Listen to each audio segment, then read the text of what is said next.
Hey everyone, I'm Cosmic and welcome to the cloud. We are streaming some normal Splatoon.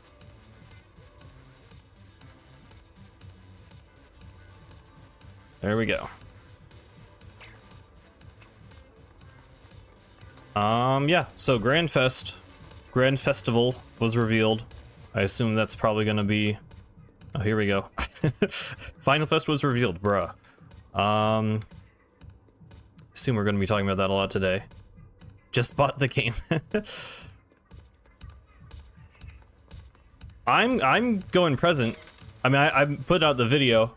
It hasn't been out for that long, so probably not everyone has seen it, but yeah, I'm pretty confidently team present.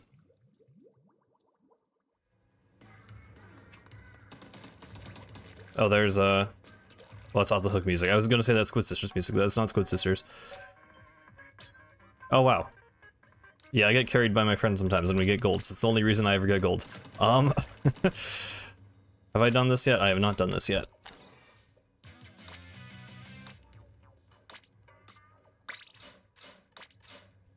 Yeah, I'm not sure how the ink colors are gonna look. Cause I mean, Splatoon 2 Final Fest had that cool, like, metallic effect, but you know, that made sense for gold and silver, so I hope there's like some kind of unique texture to it. I don't know if it'll be like swirly like it was in the poster. Hello, egg. Oh. Wait. Okay, shoot, this is gonna change soon. This is a good open rotation. But we only get it for a half hour. See, I mentioned this on the Discord, but I have actually been playing a bit of Splatoon 1 lately. I finally got around to making a Pretendo account. And it's been fun. I decided to stream Splatoon 3 today, because, you know, we got the Splatoon 3 news. It's kind of the more relevant one right now. I'm not that... I don't know if Splatoon 1 will exactly ever be relevant again, but, oh, did I just queue with... That's, Zinc Nova. That's a viewer. I don't know if... Wait, isn't that gaming guy also? Did I just... I don't know about the gaming person. I think I may have just randomly queued with some people who are actually regulars on the stream. That's cool. Or at least one guy. I don't know about the gaming guy. I don't know if that's the Discord gaming guy, because his name is just Gaming. There's probably a lot of people named Gaming. Oh yeah, I mean, no one... I mean, it's just weird that they announced so much stuff. Like, it already felt so soon to announce any Splatfest so soon after the last one just ended on Sunday, and then they go ahead and announce two, and one of them is Grandfest. So yeah, gonna get a little bit overshadowed, unfortunately. But I mean, food fests are pretty underwhelming in my opinion normally anyway, so I don't mind having something else to talk about, I guess. That did not kill.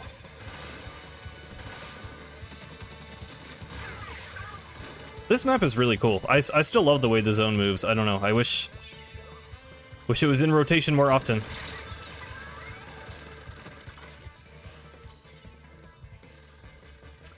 Well, I mean, Grandfest is probably... I know it might not be the last one, because there's, like, data for, you know, another Splatoween and Frosty Fest in the square, or whatever, but you know, I think it's, like, effectively the finale. So just having a normal random fest, like having special fest after Grand Fest makes sense, but just a normal food one would be kind of weird. There we go.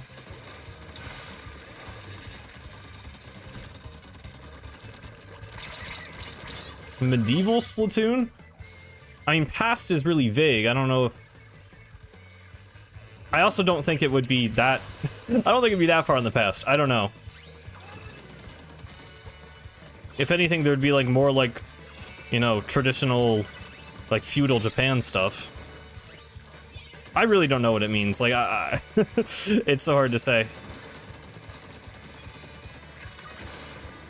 I still don't think we're actually going to the past or the future. I just think it's, like... I don't know. Because it does feel like it would affect the story more than it would affect, like, you know, something like the setting. Like, you could have a more futuristic or a more traditional setting without literally going to the past or future, but it's just hard because Callie vs. Marie influenced only the story, and Chaos vs. Order really only influenced, just like the setting of the Splatlands, and like that's kind of it. I don't know. You could make an argument for Return of the Mammalians being chaotic, and I guess Side Order effectively. The losing team seems to have more of an influence than Chaos, low-key. It's just so hard to say. I don't really know.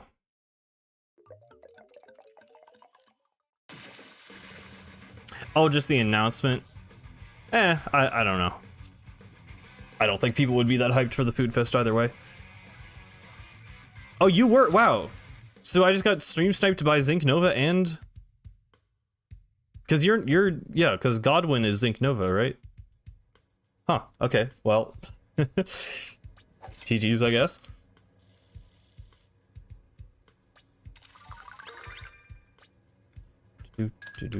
Do.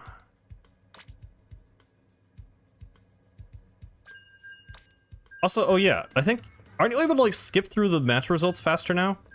I always forget to do that. I know it was the thing in Salmon Run, but I think it was the thing for normal multiplayer too.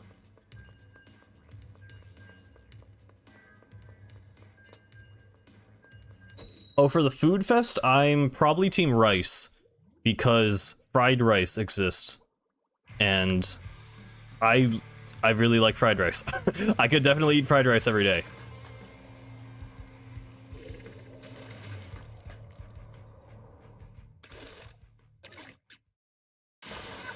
I mean, yeah, it's hard to define chaos, because like Splatoon gameplay is just naturally pretty fast-paced and chaotic.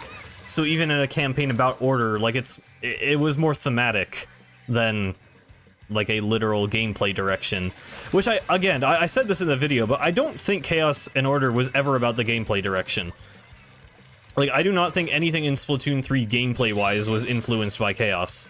I think, you know, people just didn't like the specials in Splatoon 2, so they made them more like the Splatoon 1 specials. I don't think that was for the sake of Chaos, I think that was just for the sake of fun.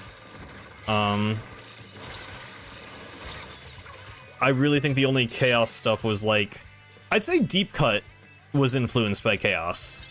Like, the idea of like, you know, like Anarchy Rainbow, like blending the cultures together in this like, you know, compact urban space. Really, I thought I was behind the block, but okay. I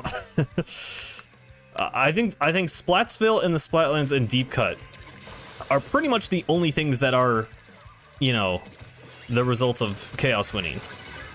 So, I don't want to, like, not have people... Okay, nice, triple. I don't want people to not be hyped for Grand Fest or whatever, because the event itself will still be cool, but I don't think it's going to, like, affect the game to the extreme level that a lot of people are saying it might. I mean, we'll see.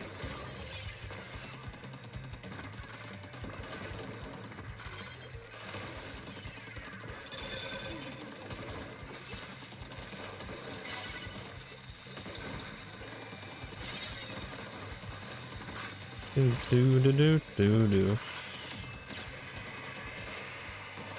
Oh god.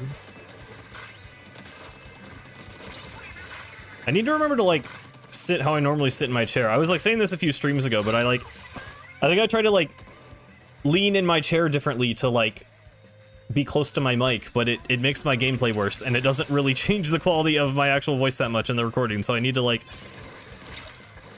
Because I definitely... I mean, a lot of me playing worse on stream is just because I'm distracted reading chat and everything, but some of it is literally also just the way I'm sitting, I think.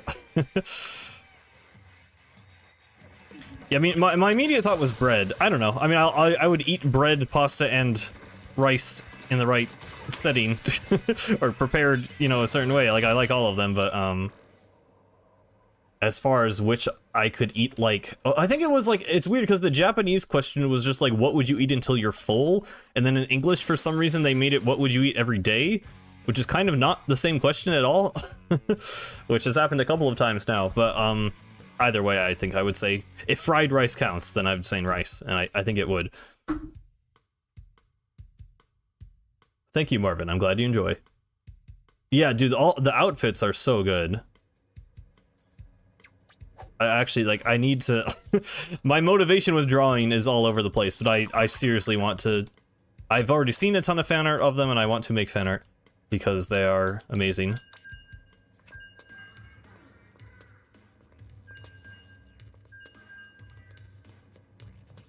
Yeah, that's just people copying. I mean, I wish Nintendo would do 2 waves of DLC. Like, there's nothing stopping them from doing that besides, you know, wanting people to pay $60 for a new game, but... yeah. I don't think there being 2 losing Splatfest teams means we're getting 2 DLCs. That is definitely Omega Copium. I mean, I still think it's like, I don't know. I want to talk about it in the context of just the theme before we talk about it in the context of Splatoon 4. Because, like, I mean, first of all, we don't know Splatoon 4 is going to... It's probably going to exist in some form. Like, there will probably be a Splatoon entry on the next console. That would not surprise me at all. But I hope it's not coming for, like, several years still. And... we don't really have a good idea of how the theme would affect it. So, like, for me, I just want to think about it from, like, a... You know, I just want to think about the question as, like, a philosophical... You know, like...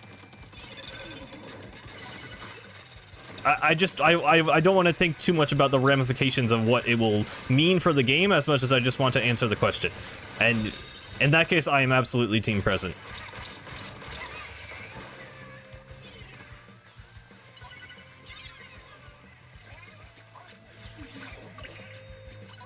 Yeah, I mean, I wouldn't be surprised if they're even in pre-production for the next Splatoon game, but, like, they, you know, whatever things will be influenced by the Splatfest results, they have probably literally not even started. Oh.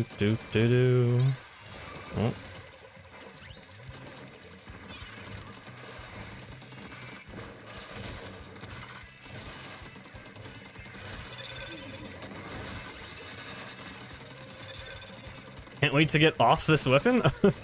Why are you on the weapon you don't want to play?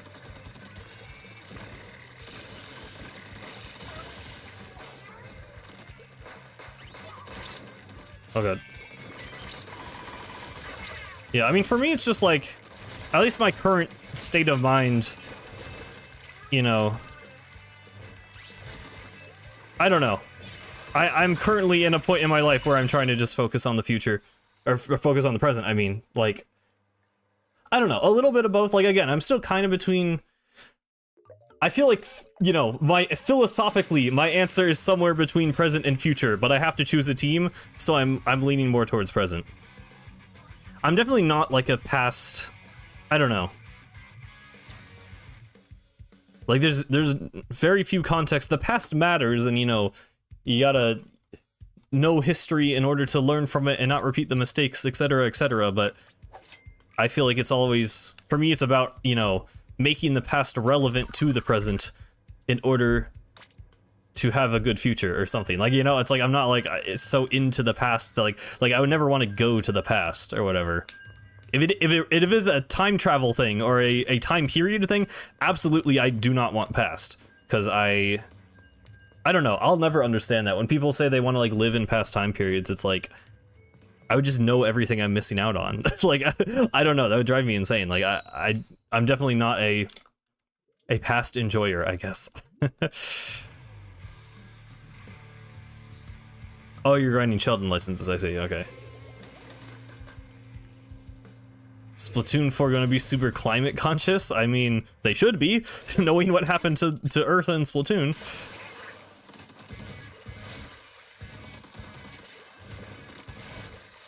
Love you from my farm home. Thank you, Chicken Log.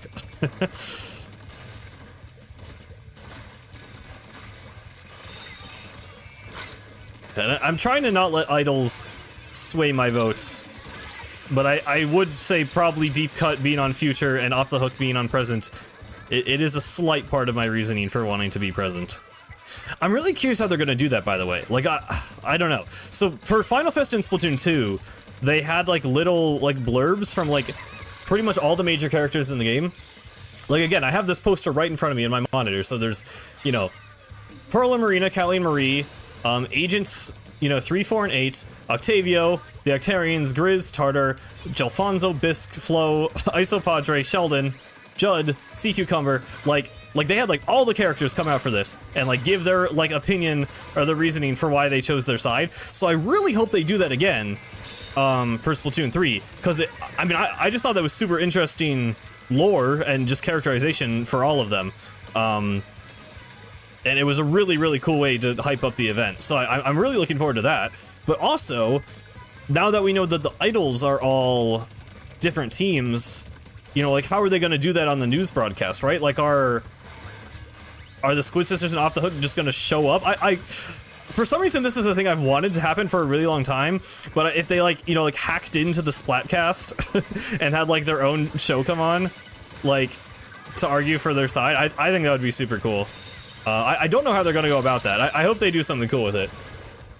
Because even, you know, it wasn't crazy over the top for Final Fest and Splatoon 2, but they did like play Octo expansion music on the news and had like that really long like dialogue between Pearl and Marina. Like they you know, they made it a little bit fancy. So I hope we get something cool for the reveal this time. Oh, nice.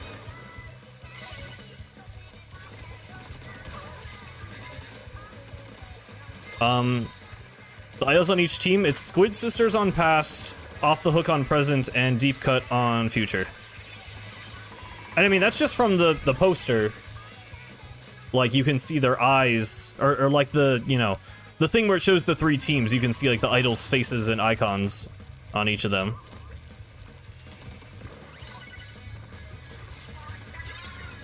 Oh, hey, Godwin. Yeah, I noticed that. I'm like, wait a minute, that's Inknova. I know that guy. We got into a game with, someone else, too, from the stream at the same time. I don't know how that happened, but cool coincidence, I guess. Unless, well, I don't know if the other guy was stream sniping. Although I literally just started stream, so that'd be kind of hard, but I don't know.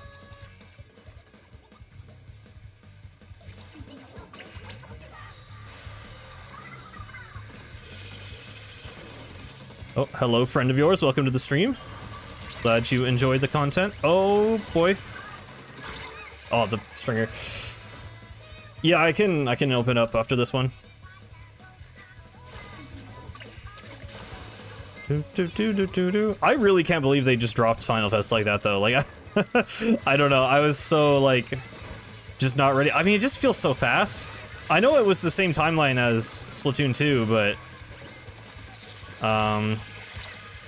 well, was it? When did they announce? They would have announced it in June. So I guess this is actually later. No, because the game came out. The game came out in July. No, so I guess it's about the same timeline then. It's like maybe like a month or 2 difference from when... But the actual event is still 2 years after the release. So yeah, it's the same timeline as Splatoon 2. But for some reason, it just feels like it happened a lot faster this time.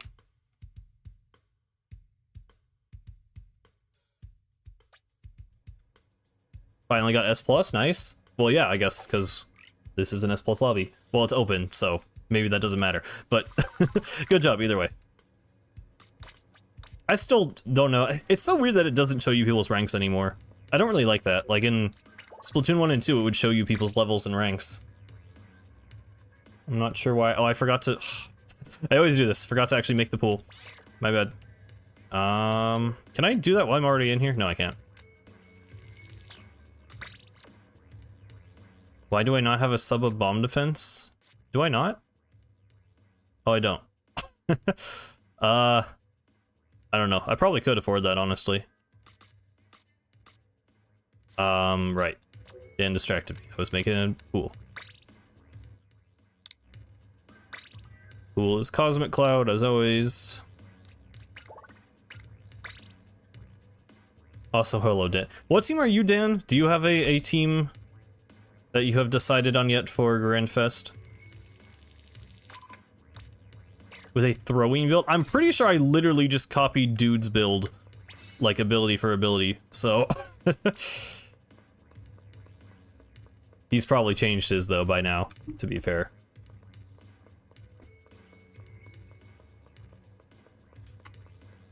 I think the gear ability system is really cool, but I do largely rely on what other people figure out.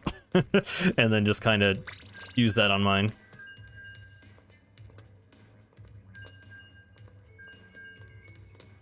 Well, yeah, that's what I was saying, Dan. Like, I'm just trying to answer the question. I mean, I think the answer for both, for me, like, in terms of answering the question from a philosophical standpoint and the ramifications it might have on Splatoon 4, I think I'm present for both of those, but yeah, I'm trying to just, like, answer the question itself rather than just thinking... I feel like, I don't know, all the other YouTubers are like, guys, if you didn't play the other Splatoon games, this is going to influence Splatoon 4, and it's like, okay, yeah, but also, it's just its own thing, so just answer the question. You're stuck between all three, wow. Yeah. I don't know, I mean... I just don't really see past... I get that Squid Sisters are on past, so some people are seeing it as the, like, Splatoon 1 team, but, like... To me, being a veteran in a game series is about the present, you know? Like, I mean, you celebrate the history of the game, but it's... You know...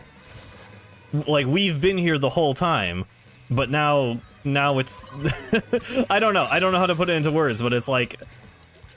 To me, the past doesn't matter without the present that happened after it, I guess. Like, that's a stupid way of saying it, but... I'm not... To me, it's not like, oh, I'm a Splatoon 1 guy, so I have to pick past. Like, I don't really see it like that.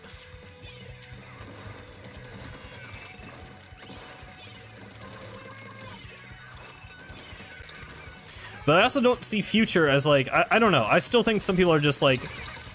going crazy with, you know, oh, future is gonna, like, change the gameplay direction and totally mix things up, and I just don't really think... I don't know, I mean, Splatoon 4 might just do that anyway, because it's, you know, the game after the end of the trilogy, but it's hard to say.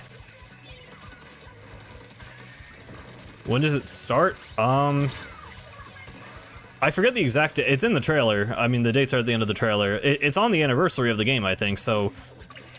Probably like September 7th to 9th, I assume?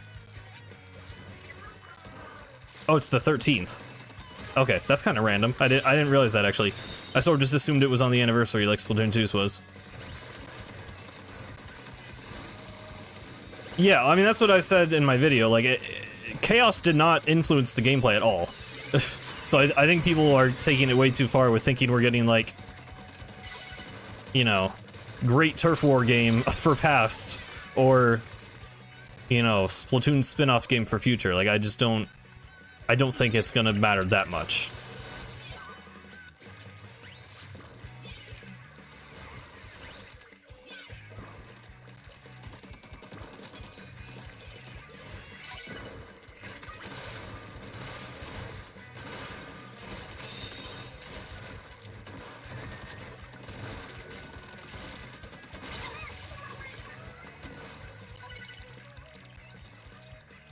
Boom, boom, boom, boom, boom.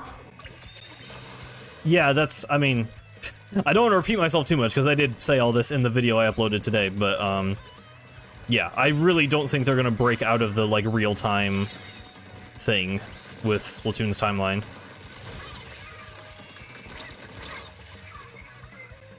The only way I could possibly see it is if they do, like, I mean, I really don't want a great turf war game. Like, I don't think they want a great turf war game. Because how do you make a Splatoon game that's, like, actually about war? You know, like, the agent stuff isn't really, like, war. Like, there's factions and a conflict, but you're not, like, in an army. Like, you're in the Squidbeak Splatoon, I guess, but I think the Great Turf War literally was, like, you know, an Inkling army versus an Octarian army, and I just think that's a little intense for Splatoon games.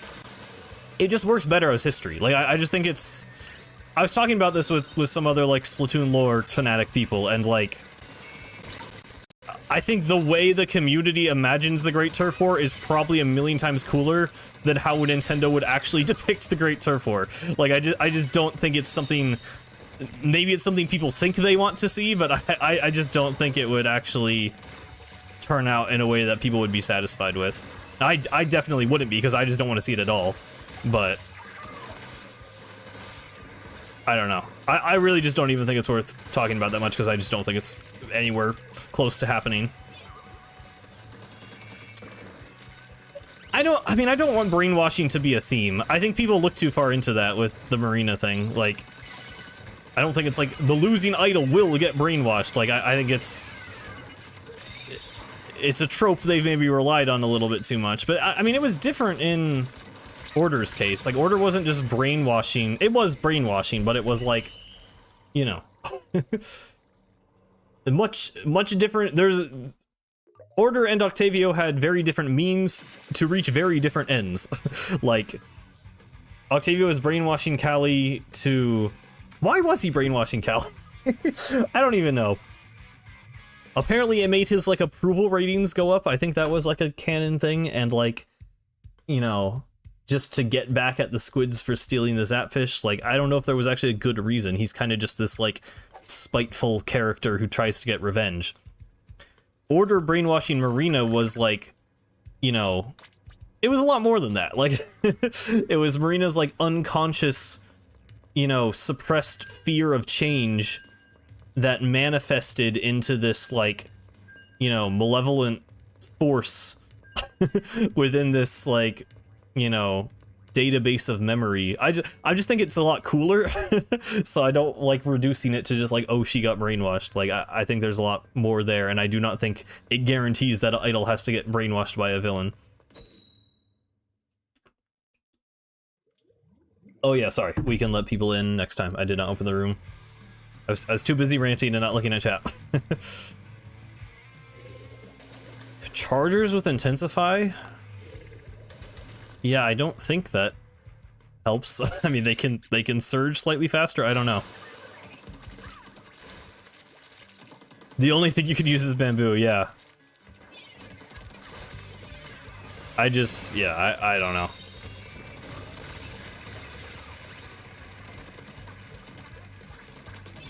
I think it's just one of those things where it's like, you know, some lore is designed to be vague and not fully understood, and that doesn't mean it's, like, potential to eventually be explored. Like, sometimes it's just meant to stay like that.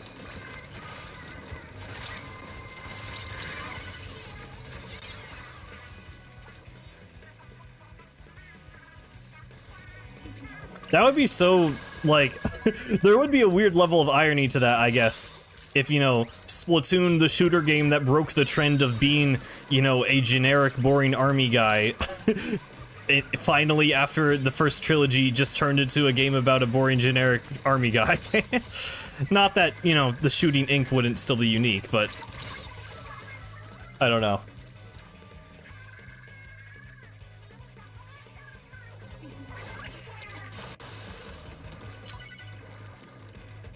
I actually have had that, yes, friend of yours, I've had that exact same thought a lot, actually.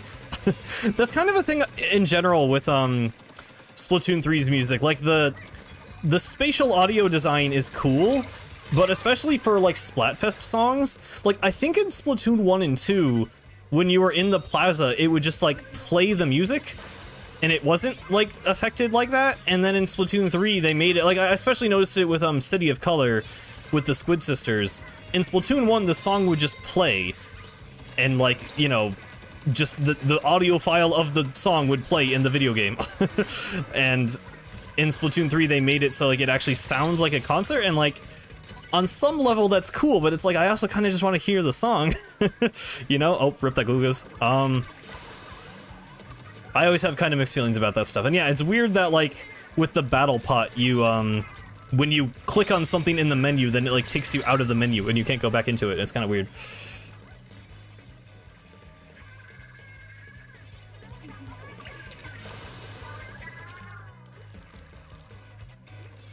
You should go future because your present becomes past, and your past is cringe.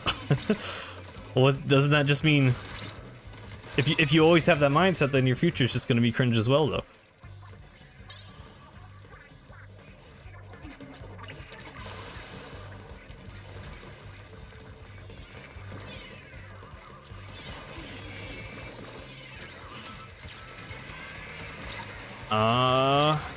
Shoot.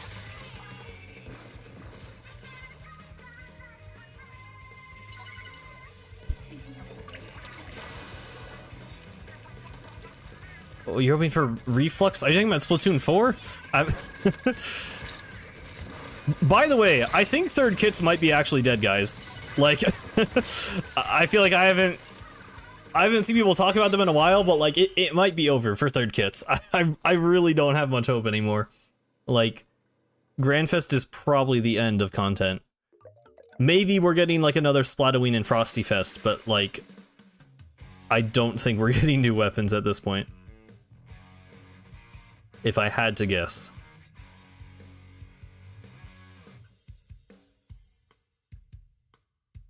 Well, you can only change the future by your actions in the present, though, Koyune. That's what I would say.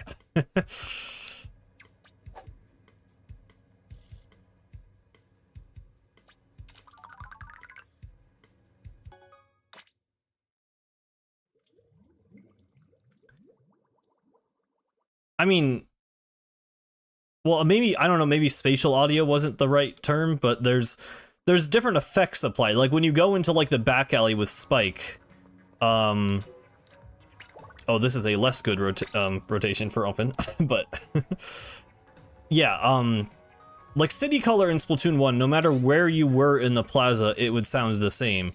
Whereas in Splatoon 3, it gets like muffled in some areas, or I think there's like some reverb applied to it. Also, I'm just gonna do first come, first serve, so I know a lot of people wanted to join. We're just gonna roll with this, this group of people for now, and we can switch out in a little bit.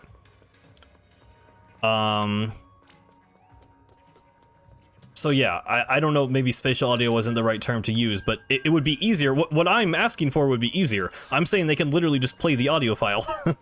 Like, I could have shown it off there, but like, yeah, like this song is playing right now. Like when you go into the battle pot and you aren't in a match yet, it opens the menu and you just hear like the song playing normally. But then, you know, like here when I turn the camera, it sounds different. And like if I go into here, it gets muffled. So like, I mean, I like this in the lobby, to be fair. It would be cool to have an option maybe to turn it off, or to just be able to go into here like you normally can. But yeah, in Splatfest, I kind of don't like it as much. Especially for Deep Cut, actually, because you literally can't hear Anarchy Rainbow from like 90% of the hub. You have to be like right in front of them, I feel like.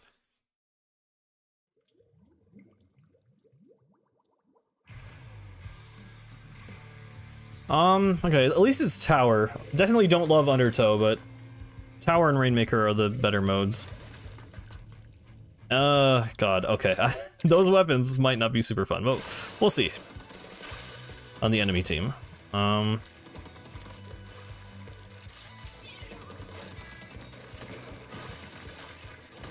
mean, I like it's more immersive. The audio stuff. I don't know. I think there's pros and cons to it. It feels more like you're actually in the space that is being depicted in the video game, but sometimes I'm okay with just being in a video game. Like right now, you know, the background music. Splatoon's music is... it's like, it's canon, but not really diegetic, because it's not actually playing... Like, I mean, you could argue if your character's wearing headphones, you know, maybe it would be diegetic, but, in this case, it's not, because it just sounds like it's coming from, you know, my real-life headphones, and not, like, any space in the environment, whereas in the lobby, and in, like, the hub, you know, in the plaza, there's a bunch of diegetic music coming from, like, the storefronts and stuff. So... there's a time and a place for both, and I think Splatfest, I would personally rather be non-diegetic. Also, yeah, that was a very good game.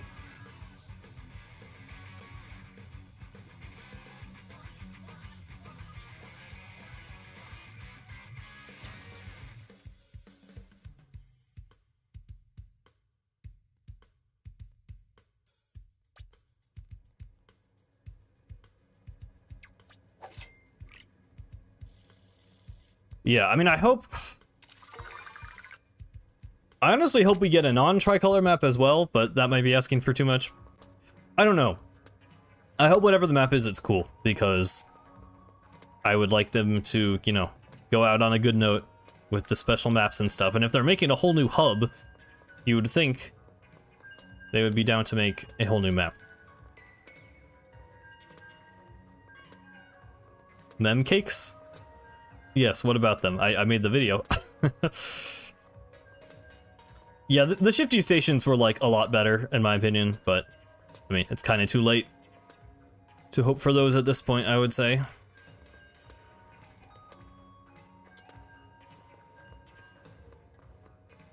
There was, like, some weird cope that, like, we'd get to play on shifty stations during Grand Fest, because there was, like, some interview. I think it was, like, I forget if it was the Splatoon 3 interview. Oh boy, they're like a clan or something. But there was something where Annoy was like, oh, the shifty stations are in a very mysterious place. We may be able to return there someday. I don't know. But, like, I feel like that was just a cop-out answer because they weren't going to add them in this game, but maybe a different game, so I don't know. That's a comp team? Like, how comp? What div we talking?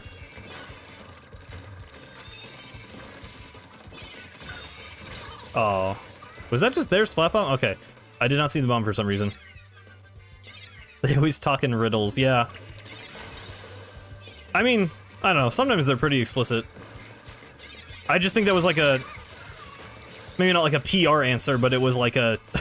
we're not adding shifty stations to this game answer, at least, to me.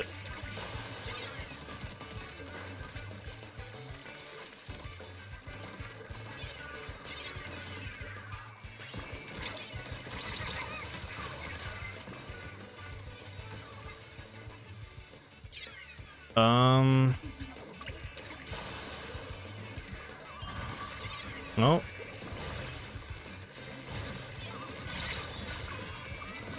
Okay, good. No, we did not save that. There was maybe a chance, but we did not pull it off.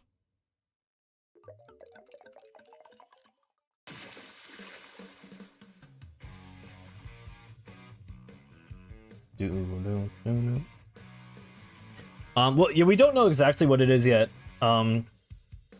If you just look up the trailer, I mean, it's literally just like Grand Festival is the real name of it. Splatoon 3 Grand Festival. They showed off, like, this area in the crater that we'll be able to go to and, like, watch all the idols perform. And there were some data mines a while ago that apparently suggest it's basically like a hub. And I mean, that's not really a spoiler at this point, because in the trailer, you can literally see, like, inklings and jellyfish standing around.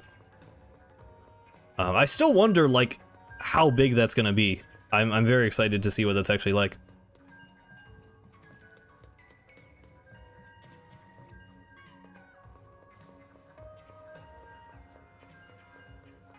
Yeah, Octavio, there's an Octavio poster.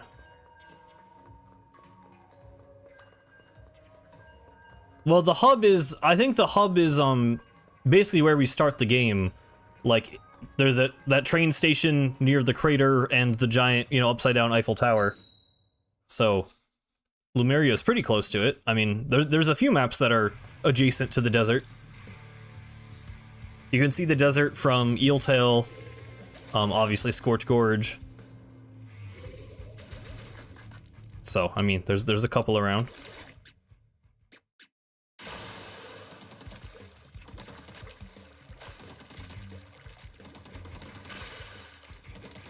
Oh, it was the same team. I was looking at chat. I don't think they would ever make the hubs playable. I don't know. I've seen people throw that around as like a big run thing, or like, oh my god. I just don't think they're made with that in mind at all. I mean, they wouldn't be fun. I can tell you that much. They would not be fun multiplayer maps at all. They would be terrible.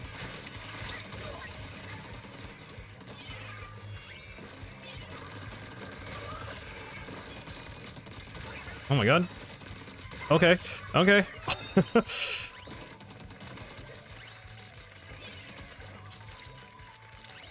I don't think there was anything that officially suggested Big Run was related to Grand Fest. I think that was just some speculation. I don't know, I feel like they kind of would have been more explicit about that if there was a tie-in to Salmon Run stuff. Oh, hello. Jeez, goodbye.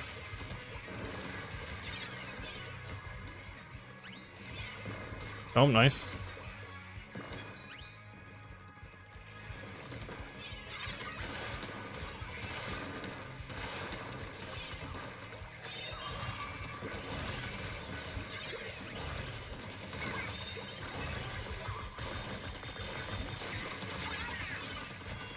Oh, shoot, that guy was so weak. Oh, no. Ah, I tried to squid roll.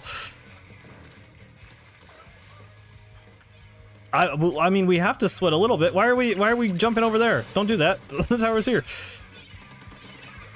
We're fighting a real team, apparently. Oh, God. Okay, I just missed the last shot.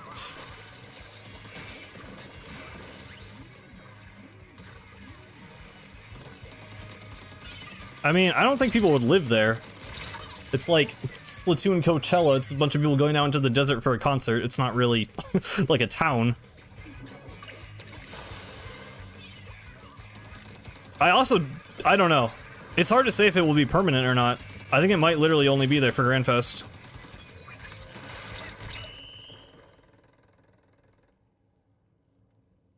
Did I know Kraken is spelled Kraken? Yes.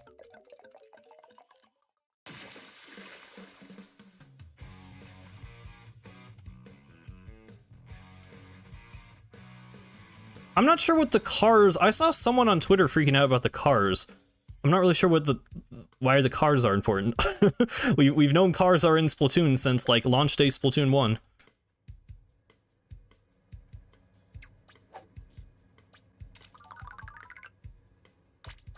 Unless I've missed something about the cars in particular.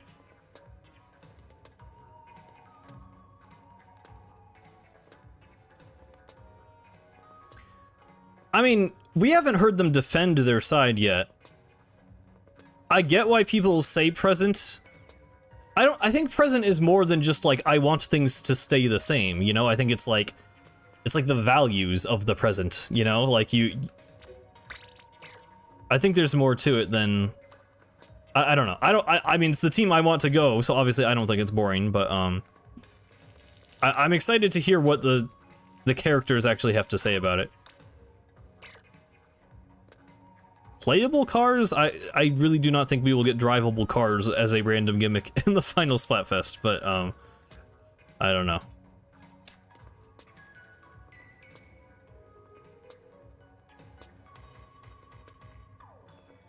Well, Anti-Flow, I think... So, someone on, I'm on this server with a bunch of Splatoon lore people, and someone actually, like, made this whole chart, and they figured out that, like, some of the shots were at daytime, some of them were evening, and some of them were night. And considering the event itself is 3 days in real life, I'm assuming it's going to progress to that. Like, the actual final thing with all of the idols performing together did seem to be at night. So, we'll see.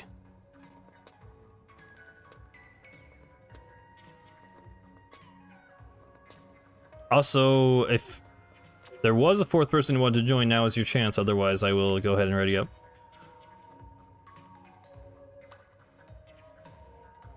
I'll probably just go ahead and do it. Yeah, it's like living in the moment, it's not just like not wanting things to change. Oh, sorry, gaming.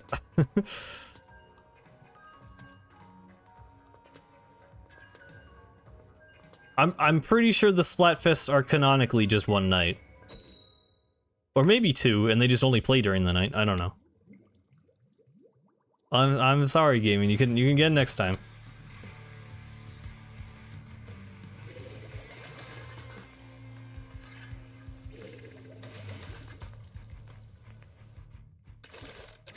What features would you like to see in Splatoon 4? I don't really know. I mean, I just want a story mode that isn't bad, because I I'm not gonna go on the whole rant. I'm actually not gonna go on the whole rant, but yes, for several reasons, I really did not like Return of the Mammalians. I didn't really like the story. I didn't really like the gameplay. Side Order was, like, alright. I think Side Order was a fun experiment. I'm glad they tried something different. But also the story was a little underwhelming. Not really what I wanted it to be. There was cool lore, and I appreciate a lot of what Side Order is, but, you know, I think it's probably fair to say it was a little disappointing. So, I mean, my biggest problems with Splatoon 3 is the single-player stuff. So, really the main thing I want for a next Splatoon game is just a good single-player campaign. As far as multiplayer, I just want bigger maps. That's honestly, like, I really don't have that many issues with Splatoon 3. If we have a good single player and bigger, better maps, this would be my favorite game ever.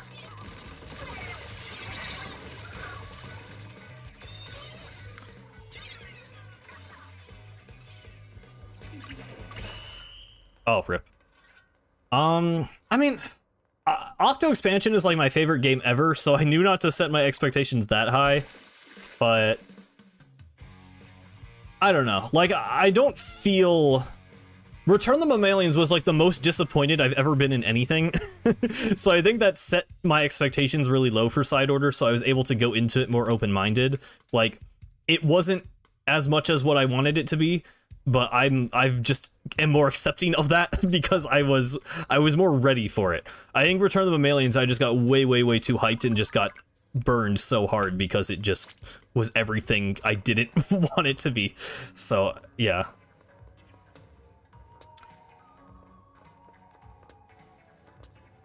Oh, I was talking about, it was a private server, actually, so sorry. I got an invite to it. Your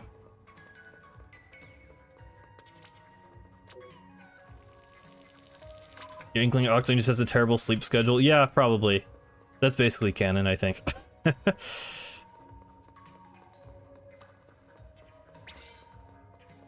Alright, cool.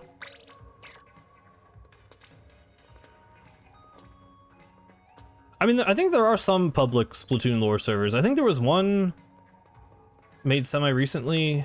I don't know. I don't really keep up. I'm not on a bunch of public servers, really. You can probably find some places. I mean, my server has some lore people. I guess you're already on that. I do have a Discord server. Yes, it's in the description.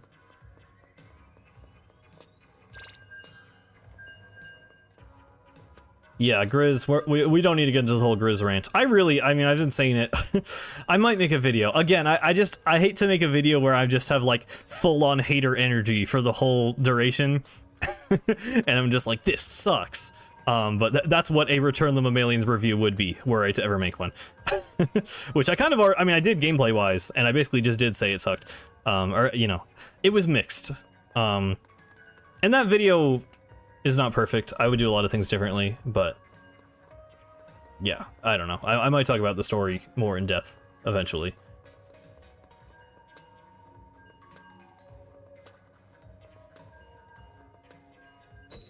Probably not gonna VC with people now.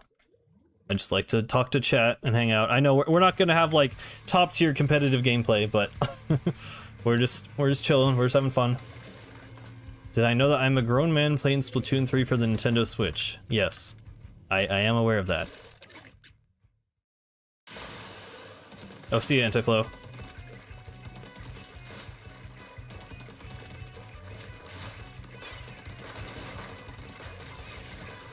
I mean, I don't think there's literally Splatoon in Splatoon. I think there are references to Nintendo consoles. I guess Splatoon did canonically exist in Splatoon considering the Wii U existed, but I don't think the Inklings are aware of it.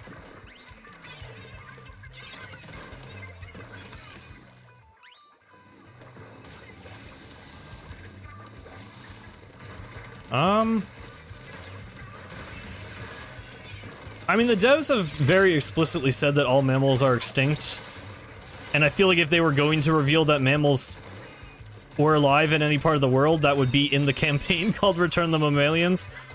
So, I personally don't think there are any. Other species other than Inklings and Octolings becoming the dominant race is possible, though. They would just be sea creatures evolved into land creatures.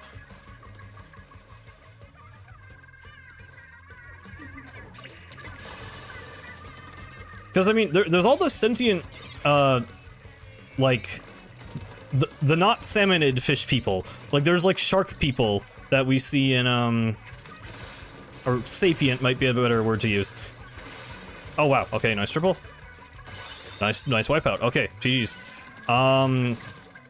Yeah, there's other sapient creatures that resemble, like, humanoids, to some extent, like the deep sea creatures, and, there's, like, that big fish, and, like, the intro cutscene of Splatoon 3 when you ride the train to Splatfest for the first time, so, like, I mean, there's no reason they couldn't, you know, walk and talk and drive cars and go to work and, you know, be a human-like species on the surface just like the Inklings do. Well, obviously Grizz, yes, Grizz is the mammal in Return of the Mammalians, but he survived because he was in a rocket, not because he was on a mountaintop. I guess if they really wanted, they could say that there were other survivors of Arc Polaris, but, I mean, at some point that's just gonna get more and more contrived. If there's just all these mammals hiding out from the same spaceship, somehow never noticed one another. Also, that would kind of... that would sort of suck for, you know, the very few parts of Grizz's story I do like would be pretty much completely ruined. Well, maybe not ruined, but would be deeply ironic if there were other mammals alive. Give it up for grown men playing Splatoon 3, hell yeah.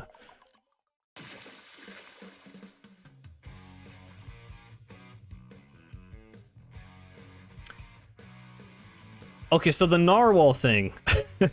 This is like, that's one of those things that it's like, lore people are annoyed by. I would recommend watching the Rassicus video about marine mammals.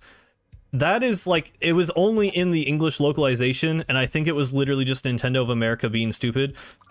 And like, for the most part, I really like localization, especially in Splatoon. Like, I will defend localization, and to the purpose of localization, you know, in most cases, but sometimes Nintendo of America does just like literally translate things wrong or say things that directly contradict like very important lore, and that is a case where, yeah, I do not think Marina canonically has a narwhal landlord because narwhals are supposed to be dead.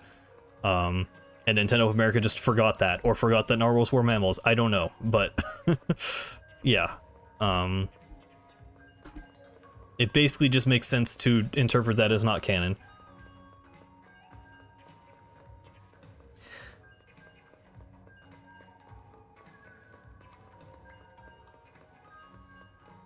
Yeah, I mean, there's a lot they could do with it. I mean, we've still only seen a very small portion of Earth in Splatoon's time period, so like, if they wanted to have other creatures, there's still total, you know, there's still plenty of potential for that, and I think they could do it in a way that makes sense. It wasn't in a scroll, it was in Splatfest style, because there was literally the Unicorns versus Narwhals Splatfest, which, like, we talked about this, I think, on the last stream, or at least sometime recently, but, like, Splatfest in general are pretty questionable in terms of how canon they are, because, like, the sponsored Splatfest exists, and they, you know, will make references to things, so, like, you know, I think just saying the Narwhals versus Unicorn Splatfest is not canon is the easiest way to, you know, make that make sense, because it just doesn't make sense being canon, or at least the dialogue with Marina saying that. Yeah, I mean, I don't know. It is annoying when localizers make mistakes, but I don't know. I guess I'm trying to defend it, but there's really... That one is pretty indefensible. I think that one is really just a... like... It's kind of just their fault entirely, and it's annoying that it exists. because it confuses people about the state of Splatoon's world, but there's other instances where I will come to their defense a little bit.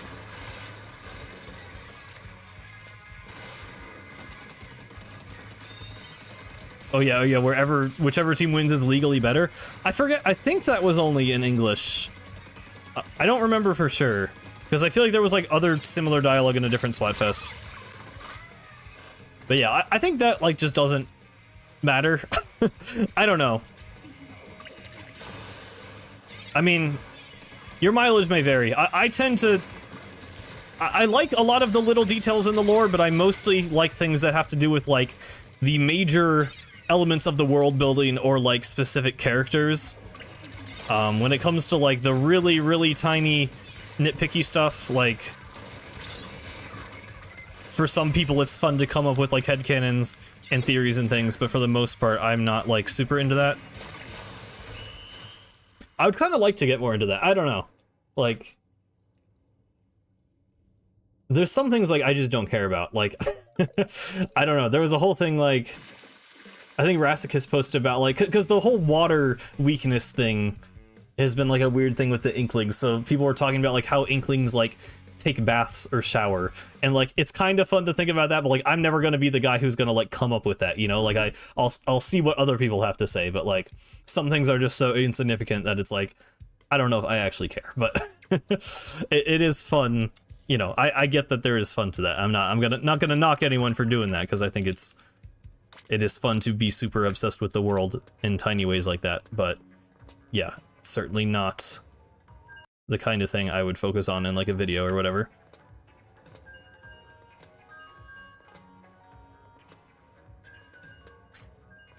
Oh yeah, the captain. Yeah, I mean, okay. We don't need to talk about that scene, because that is not anywhere close to the most confusing or weird part of that scene, so. Need to see young and elderly Inklings? I mean, we see Captain Cuttlefish.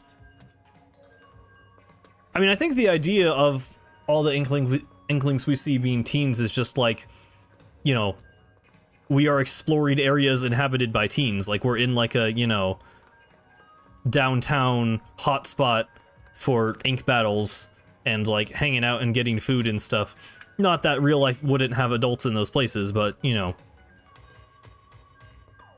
I'm sure in all the cars we see driving in the background of like Mori Towers, and the boats we see on, you know, the background of Manta Maria and Bluefin Depot, like there are adults in the world doing things.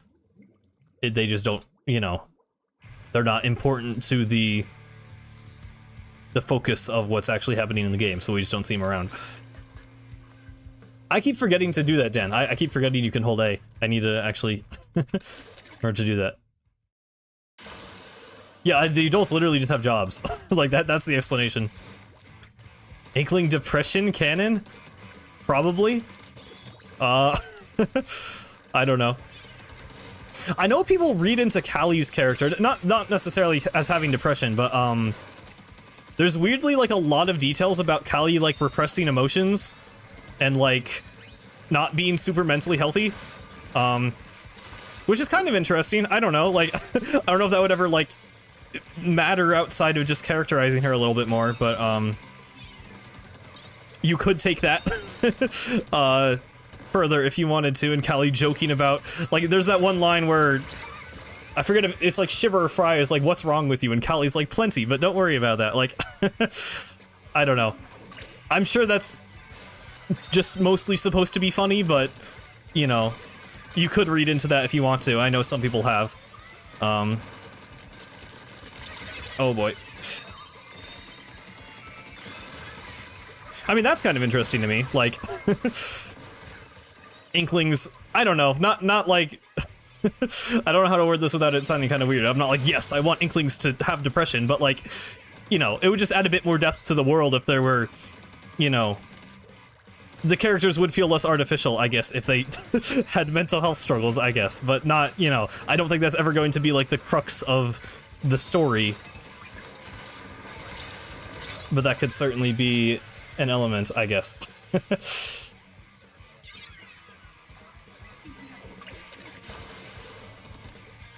I don't know if she really has imposter syndrome. I mean, it's like... I'm trying to think of what, like, the other examples were.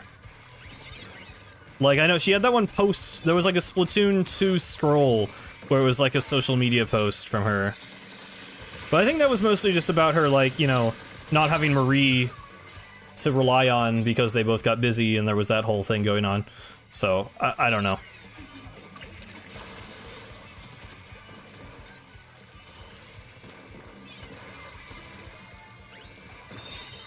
So, I mean, honestly, yeah, I don't know about PTSD, that might be a little far, but I do really wish there was a little bit more about 8, you know, adjusting to the surface or thinking about, you know, the other Octarians they left behind. Because supposedly they had friends. I mean, there's multiple scrolls that mention them having friends in the domes. And you know, like the domes weren't like 100% 24/7 military training. Like from Marina and Oct, we know that like people just like had friendships and would do things together and would go to clubs, you know, and make music. Like people did other things than just training for the army. And you know, 8 talks about like a picnic, as I pointed out in the video. Like there was this thing about a picnic, or like, you know, just interacting with the Octarians in like friendly ways, because obviously 8 was an Octarian. So like, I didn't want them to just like do mem cakes again, but I would really like some kind of elaboration with 8's character about just like how they feel about all that, like moving to the surface and, you know, leaving all that behind, because I do think it's really interesting.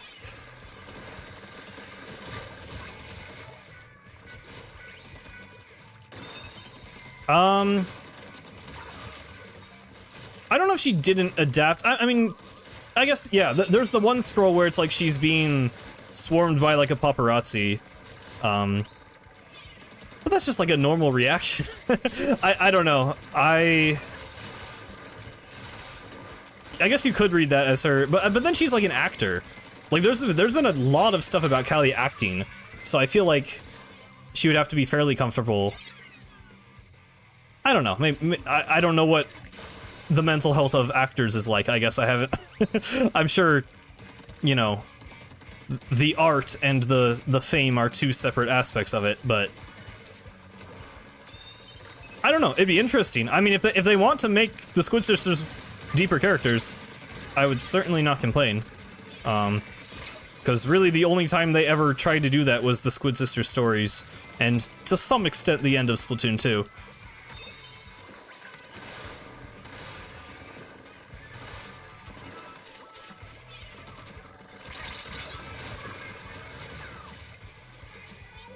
No, you're good. I mean, you might be correct. Like, I'm trying to remember as well. I'm not saying you're wrong about that. I just don't think it might have not been that explicit.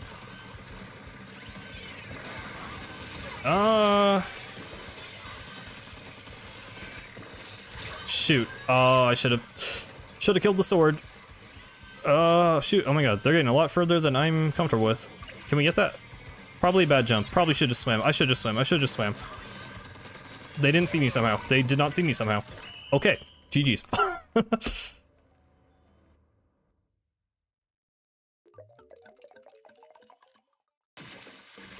Like how Marie stalks you? I mean, I guess I don't know where she gets the data for the Agent 4 Factopedia, but I don't think the idea is that she stalks you per se, but I don't know.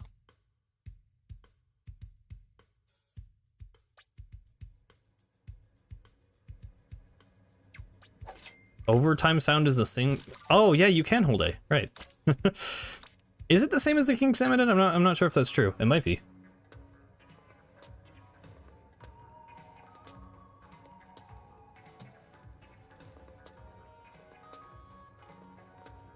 I'm gonna restart the audio for a second. Sorry, because it's doing the thing. Weird staticky thing that it will just do forever, and I will never be able to solve this problem 100%. Okay, there we go.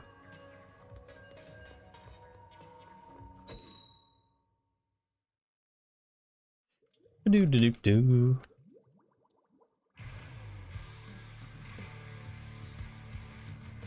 Also, yeah, someone mentioned the 4 and 8 thing. I still don't think they're canonically roommates. I still think people just assume that from that one art, which does not confirm it at all. But I would like more stuff about relationships between the agents, like, or just, you know, any kind of interaction would be kind of neat to see, I think.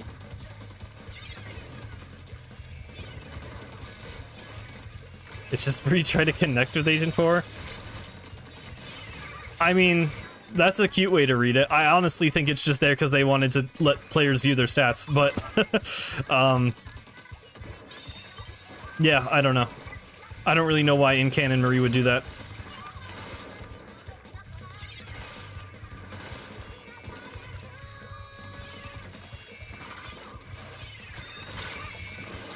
So, I mean, that suction would kill the jump even though I was already dead.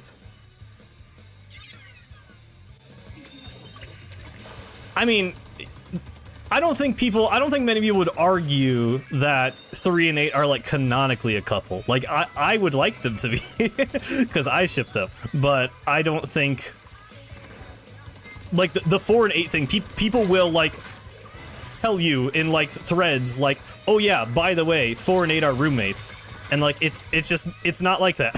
It's not that confirmed. It's not misinformation, because they could be.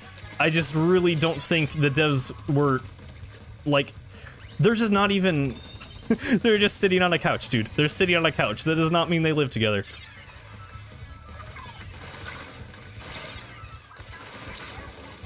I don't know if it's because just, like, Gen Alpha lives online and never visit each other's, like, never visit friends' houses or whatever, and they don't know that people can just do that without living there. But that doesn't mean you live there. You can sit on someone else's couch without moving in.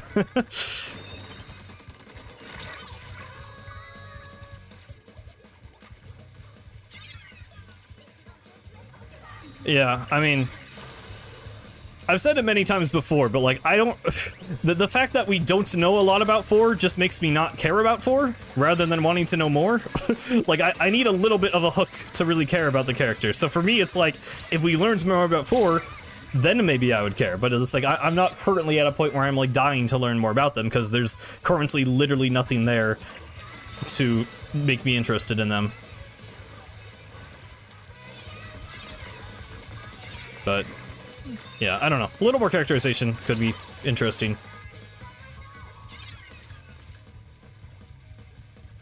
I mean, yeah, it's easy to refer to all the playable characters as the agents. And I mean, they are referred to as Agent 8, but yes, they aren't really a part of Squidbeak.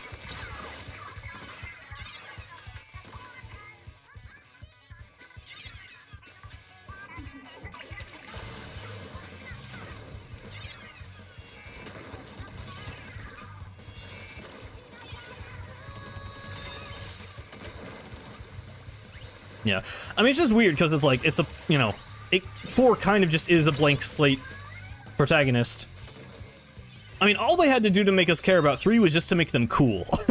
I mean, that's the thing, right? Like, 3 really barely has any more characterization than 4. They just made them cool.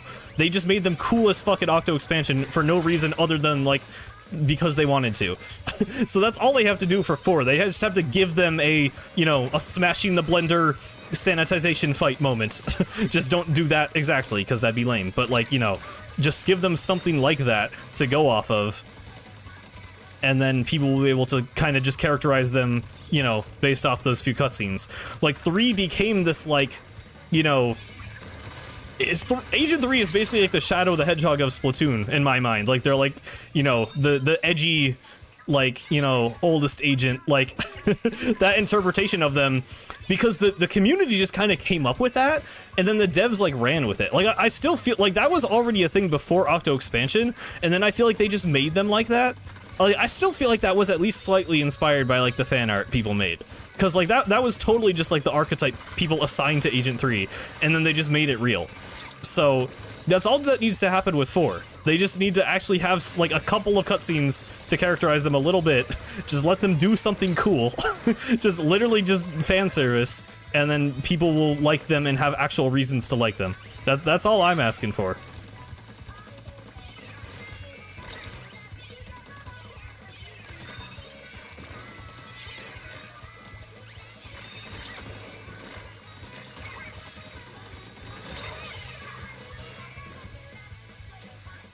Yeah, I mean, I don't know. Marina trusts 4 to run security because Captain Cuttlefish...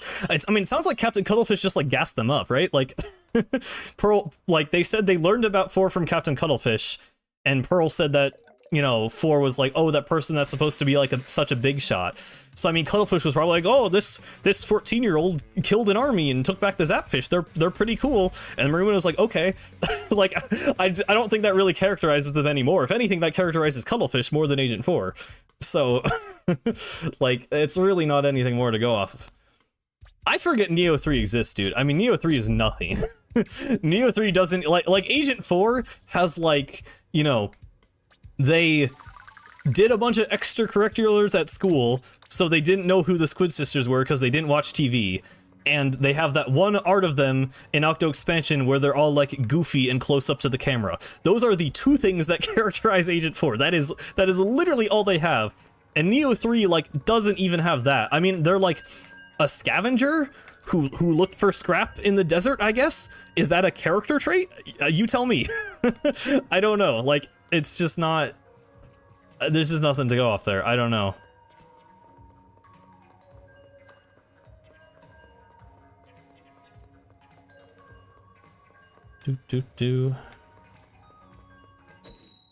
Wish you got to play the game. I don't even just like scavenging in the desert of the Splatlands. I don't really think. I don't know. I mean, yeah. I think they tried to incorporate the idea of them being a scavenger with the whole the anchor. What are they called? The loot anchors. The loot anchors in Return of the Mammalians, and the idea that we're like scouring Alterna for items and clearing the fuzzy ooze. Like, I think that was the idea. I think that's the whole point of them being a scavenger. I don't really think it was ever going to be like a thing in the desert. I mean, I guess that's implied, that's what they did before. But, again, that's not really a character trait, that's just a job. Like, I don't know. There's not really anything to go off there. I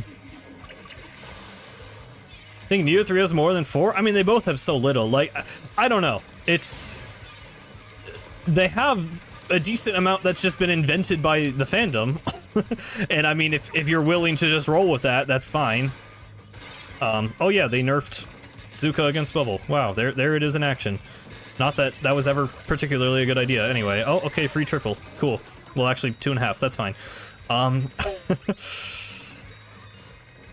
Yeah, I mean, the whole... Literally, they don't even get their own number. Like, forget not having a real name. Neo 3 doesn't get their own number. They're borrowing, like, their alias from another character. Like, that's how little of their own character they are. It's just kind of awkward. I don't know. I would probably be more, you know, in favor of Neo 3 if I liked anything about Return of the Mammalians story in general, but since I don't... They're pretty much easily my least favorite. I don't have strong feelings about 4, but... Oh my god, that was the dumbest kill! We were just both out of ink. Shoot, oh. They made Brella Shield actually work. There's that buff in action. Wow, we're getting all the patch notes right here in this game. Oh, lead. Nice. Okay, maybe shouldn't have jumped actually. I thought we weren't gonna get lead. Oh hello, the blaster missed my jump somehow? Okay, GG's. Okay. Okay? Why is this working? We should get on the tower. Maybe? I don't know. I don't know what's happening anymore. This is a very confusing push.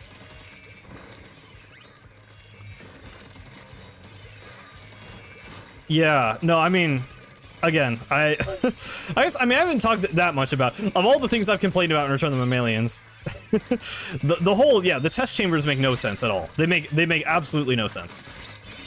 Although I would say, I would personally still say Alterna's a more compelling setting from what we do know about Alterna. Like, the levels don't make any sense, but if we're talking about, like, the Alterna overworld, I think that is more interesting. I mean, it's kind of the same place, right? Like, the crater... You know, Alterna was built because of the crater, and everything important in Alterna came out of the crater. So, like, they're kind of one and the same, but in terms of, like, the aesthetic... Yeah, I don't know.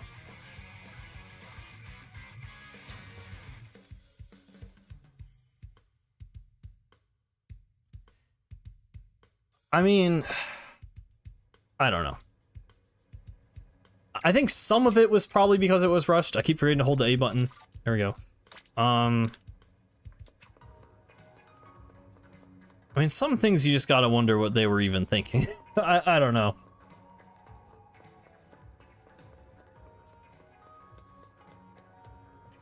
I don't think the crater... I think the crater is supposed to be like a bombed Mount Fuji, actually, based on like the map location. I don't know. I'm not 100%, or was it called a volcanic? Well, is Mount Fuji volcanic? Hold on. Is Mount Fuji volcanic? Yes, the second highest volcano. Oh yeah, it has a big crater in the top. Yeah. So, I remember Rassicus saying that. I'm not 100% on that, but I think the geography of Acadia and the Splatlands looks a lot like Japan, and it might be Mount Fuji getting bombed in, like, I think during the Human War, but then I don't know why, I'm not sure why the Alternans would want to build their society under a radioactive nuclear crater? Maybe it wasn't a nuke, maybe it was just a other type of bomb. That's a DC, unfortunate. I don't think it's in France. I know the Eiffel Tower is confusing.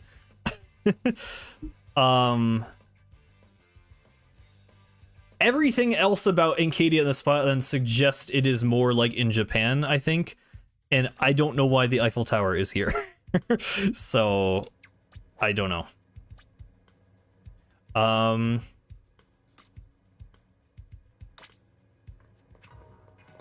Well, Mount Nantai is literally a real mountain. So, I don't know why the Inklings would have given it the same name as the humans. But that's literally just a real mountain in Japan. So, that's another strong indicator. That I mean, I don't know why that would be a theory, but there's nothing else that explains the Eiffel Tower. So, you know, that's as good a guess as any.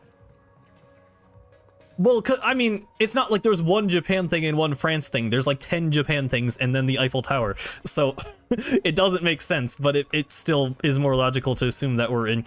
I mean, you know, we're in what was Japan 12,000 years ago. Like, obviously, the water levels have changed. The climate is, you know, thrown all out of whack. That's why there's a desert now, because, you know, we're 12,000 years in the future after a nuclear war. Things have changed a bit. To France. Yeah, it's like San Francisco in Big Hero 6, except it's just Japan and France. But yeah. The water there's something about the water. Yeah, because the flood depicted in the first scroll in Splatoon 3, I don't think this is confirmed at all, but I like the idea that the giant hatch in Alterna opened up and all the water drained, and that's what, like, the 3 lights were. Like, it wasn't literally a magical thing, it was just, like, the water got drained into Alterna, which is why Alterna is flooded. That's what I like to think. I don't know if that's meant to be the implication, but that's a cool way to connect the 2 locations.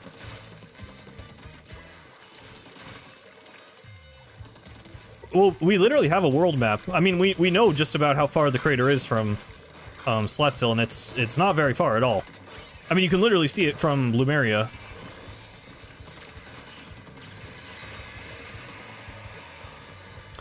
Yeah, I don't think... I forget if... I feel like I'm definitely not the only person to say that. I don't remember if I arrived to that conclusion on my own, and then saw other people also saying it, because I feel like I've seen it somewhere else. But yeah, I think... I mean, you know... it doesn't make sense for Splatoon to randomly have magic in Splatoon 3. Splatoon has always been a sci-fi series. Oh, okay, cool, triple. I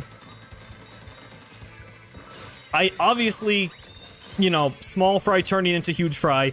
I don't know how you explain that. I don't like that scene. It doesn't make any sense. But at least the original 3 lights, I think, is cool to think of as the water draining into Alterna. But yeah, if you just look up, like, Splatoon world map, the crater is right next to the Splatlands. or Splatsville. It's in the Splatlands.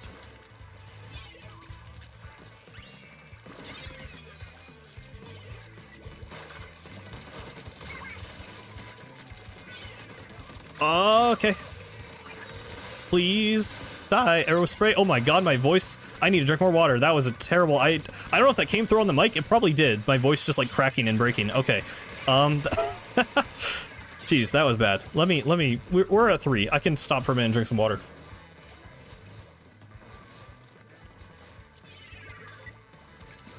Okay. Hopefully that does not happen again. Oh my god. Okay, maybe that was a bad time to drink water. Hold on, we gotta defend now. Oh, that was the wrong part of the song that I was trying to sing along to. Okay, this is fine. Let's just kill the guys. Just play the game. Just play the game. Just play the... I just died of the Zuka. Just play the game. Oh, there's a lot of guys right there. Oh boy. Also, why did they buff arrow spray paint? Like, of all the weapons that need any change in the game, arrow spray needing more paint, that's really... They really looked at the meta right now and said, you know what, guys? I think arrow spray needs more paint. When has that ever been the case in the history of Splatoon, that arrow spray has needed more paint? Like, I'm not saying it's broken. It doesn't matter, but that's just it. It does, like, why 3% paint buff to one of the best painting weapons in the game? I just don't understand. Pencil and Zuka, those are fine. Arrow spray, paint buff. Sure. Sure, I don't know. I don't know, man.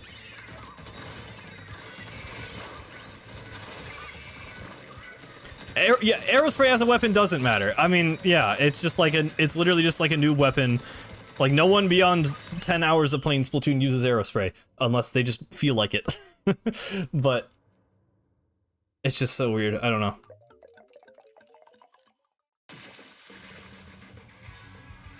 Hello, Steven.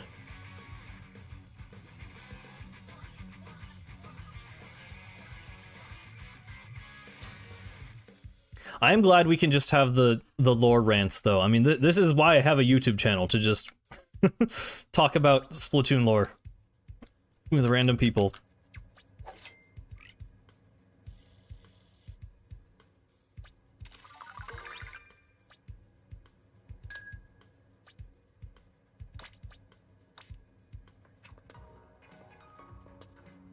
I mean, yeah, but Booyah Bomb spam, like, I don't know. It doesn't... I'm not gonna go on a whole arrow spray rant, but it is the Booyah spam weapon. Like, it didn't change anything. Now it spams them, like, a very slight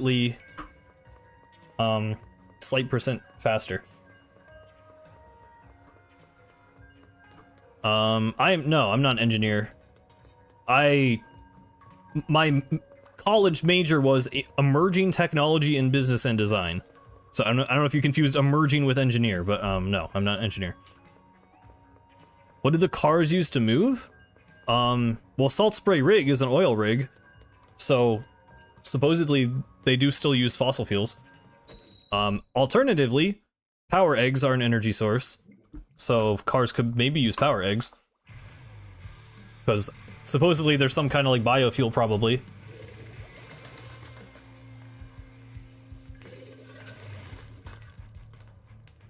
Wasn't there concept art for Splatoon? Would that Agent 3 be silly? There was a lot of credits art that had Agent 3 acting silly, but you know, I mean, I guess you could interpret that as their personality. I feel like it's so... I mean, everything in Splatoon 1 was so, like, you know, they weren't thinking about the future of the series. They didn't even know if there was going to be a Splatoon 2. So, like, I feel like it was more of just, like, some goofy, you know, developer art. But, you know, Agent 3 has not been particularly silly since then. I mean, to be fair, again, Agent 3 doesn't get a whole lot of characterization either, but in Octo Expansion, and honestly, especially in Return of the Mammalians, they're kind of just like this stoic, like, older sibling energy, I feel like. You know, they're just kind of like the cool, silent guy who stands there and then does one thing. I don't know. Yeah, I think they're a little less silly. They've been hardened by battle. They got that scarred tentacle now. Oh boy.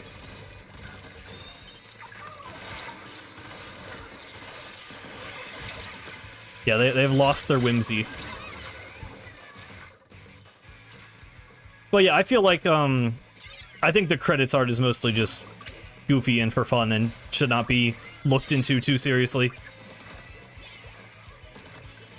I love that art, Calcu Dragon. I mean, I love all the credits art so much. Like, for the record, just because I'm saying it's not canon doesn't mean I don't love it. That's literally some of my favorite art in the history of Splatoon. I love those drawings. I also like that it had like a very even spread of male and female Agent 3. I'm a male Agent 3 truther, and that's the most representation they've ever gotten, so.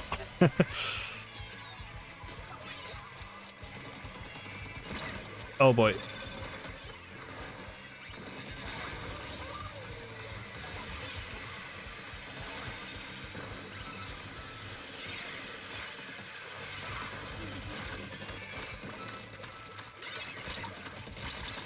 Okay.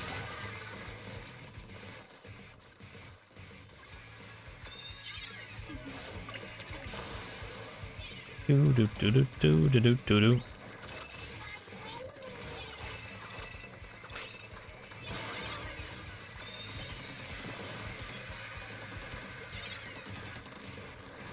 Yeah, I literally didn't even know that was a thing, Oreo. I mean, apparently that's like a data mine thing, so I kind of don't want to be spoiled for it. I don't know. I don't really know why people are spoiling it if that is a thing, but I guess we currently don't know anything about it officially, so I will just pretend I don't know anything. Because I don't know anything any other than that apparently it's a thing.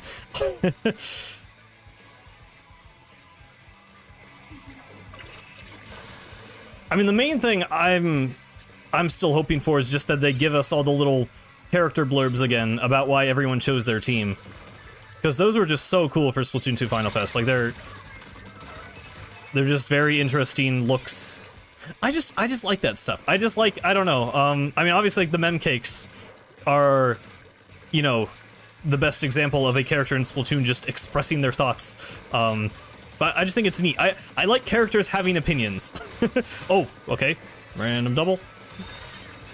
Because the stories in Splatoon are like, you know, a lot of times the villains are kind of... The villains have motives and backstory, and everything is like tied together in a way that makes sense, but they're normally not like, you know, this is my philosophy on life, and then the protagonists are like, this is what I think, you know, like, really our only instance of that was Marina talking to Order, and obviously that kind of writing can come as very bad and cheesy in a lot of situations, but, you know, it also clearly expresses, you know, a statement, some kind of artistic or, you know, philosophical message, so I like when there's, even if the devs aren't telling you to take a side, you know, when the characters take a side, I think it's very interesting. I really like having the Chaos, Order, and Neutral teams, and seeing what team each character was on, I think was super, super neat. So, I've started using the word neat, like, so, like, frequently, which, like, I don't know, I feel like that used to be, like, I would never actually use that to describe things before. now I feel like I do that a lot, but it is. It's very neat. Well, I don't know. Like, I hope that's what I'm saying. I hope they do it for all the characters and not just the idols. I don't see. There's no reason they couldn't do it for all the characters again. My favorite character is definitely Agent 8. The start of the memcake video I uploaded yesterday is literally my favorite Splatoon character is Agent 8. That's the first line in the script. So yes. That is my answer. But Isopadre is probably my second favorite character. I love Isopadre. Again, because, I mean, that's exactly what I was just talking about, right? Literally all Isopadre does is philosophize. Like, he just comes out and says, this is how I feel about the world. Like, you know? He's just chill. He just sits there and has interesting things to say, and I respect it. And and I want more stuff of him. but also just more, you know, more characters like that, or more instances of characters being able to express themselves in that way. Marina's really good too. I mean, Marina has a lot going for her. Yeah, just Marina and Off the Hook in general. I do really like the Squid Sisters. I think I fell out of favor of them a little bit just because Return of the Mammalians really didn't do them any favors. Like, I don't really like the way they were written in Return of the Mammalians because they just don't really have any reason to be a part of the story. They're just literally there. Whereas, you know, Splatoon 2 actually gave them a lot with the Squid Sister stories. Of course, that was outside of the actual game, but, you know, if you read it, it makes the actual game hit a bit harder. I just, their dynamic is nice, kind of heartwarming. But yeah, I'd say 8 Isopadre, literally just the Octo expansion characters. 8 Isopadre, Off the Hook are probably my top characters. I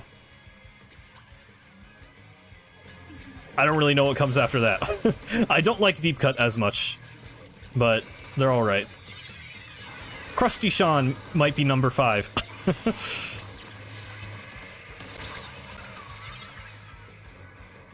Oh, Commander Tartar.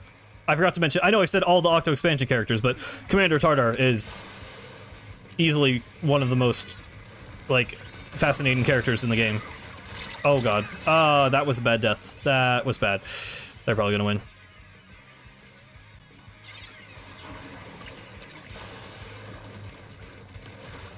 Okay, well, we stopped it at least.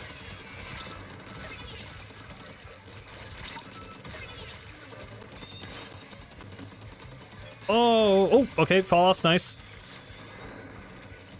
There is a chance. Do not give up hope. Oct is really cool too, yeah.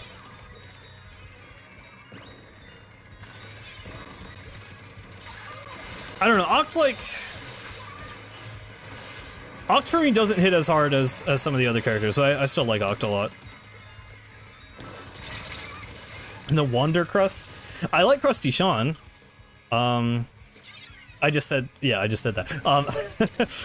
The Wander Crust is fine. I'd rather him be in the actual game. I miss having him as the guy that we get, like, drinks and snacks from. I like Krusty Sean much better than just Marigold staff character. I don't know. Marigold's fine, but... I don't know. Sean, I feel like Krusty Sean weirdly has, like, a lot... There were a lot of details in the art book about him.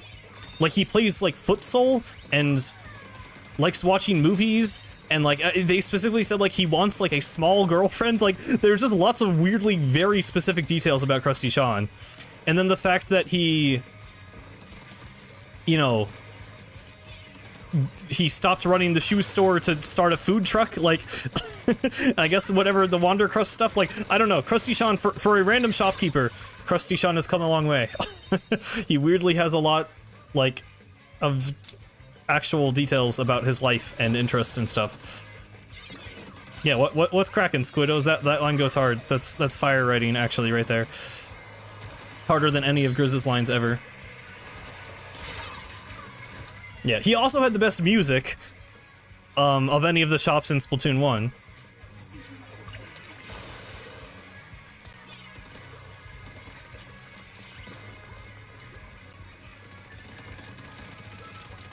I like Annie a lot, though. I feel like Annie might be my favorite shopkeeper design. Like, Annie might be my favorite... well, I don't know. I was gonna say visual design, but I like the dynamic of, like... You know, Annie being soft-spoken, and then this tiny fish in her hair being super, like, loud and aggressive is honestly, like, really funny. Like, I don't know. I really, really like that dynamic. And then Flo was just kind of like a bootleg version of that. I don't know.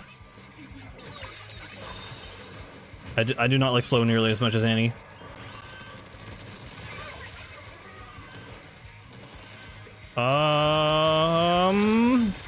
Yeah, that was probably not gonna happen with the Kraken on the tower.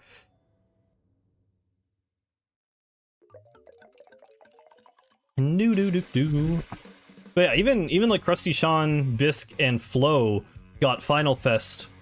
Like, I don't know what to call it, like dialogue. They got a post to hype up Splatoon 2 Final Fest that talked about why they were on what side. Actually, forget what Sean. Why is Sean team order? I'm looking at the poster now. Sean and Bisk are order. That seems a little strange. Not that they like wouldn't like order. And then Flo is chaos. Yeah, I mean, I like Flo. I like Flo. I don't like Craymond, I guess, is is how I would sum that up. I don't like that they took the Annie Mo dynamic, but didn't really do anything with it. So Flo is fine on her own. I don't really know why Craymond is there.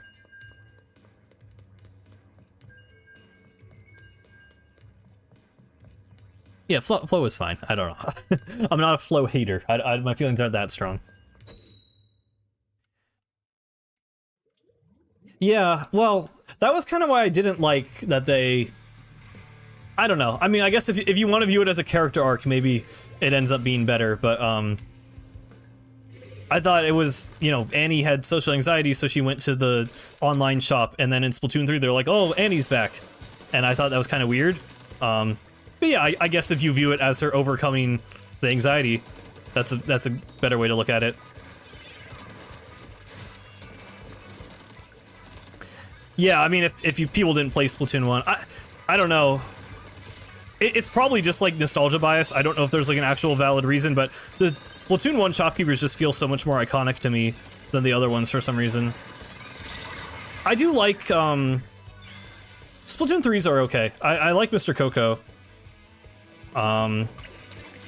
The jellyfish are kind of whatever, because they all kind of feel like they're just the same joke. Like, well, actually, I mean, I think that's why I like the Splatoon ones more, is because, like, I liked the dynamic of Annie and Mo, and the, like, you know, symbiosis character dynamic I felt like was done better. I thought Jalonzo was funnier than Gelfonzo, because it was, like, broken English instead of Old English, which I just thought the joke was better, and the dialogue was more funny. And then, I mean, Bisk is just a massive downgrade from Krusty Sean. I don't know, Bisk doesn't make me feel anything. It's like, okay, bro, you're a crab, I get it, like... he has like no personality. I know they literally all have like 3 lines of dialogue, but I don't know. Bisk, I'm not a fan of Bisk. Bisk is probably my least favorite shopkeeper of all of them. So I've always been biased towards the Splatoon 1 shopkeepers, but Splatoon 3s are fine. I mean, Gnarly Eddie doesn't really do anything for me, but Nails is kind of funny. I don't know. I haven't really thought about them since, like, their reveal, honestly, so... I'm scared of Fred Crumbs. I do not like Fred Crumbs. Fred Crumbs is weird. I'm not... I don't know. Annie gained confidence through experimentation and became an alt baddie. That is certainly one way to sum it up. I do like the goth design, though. That's funny.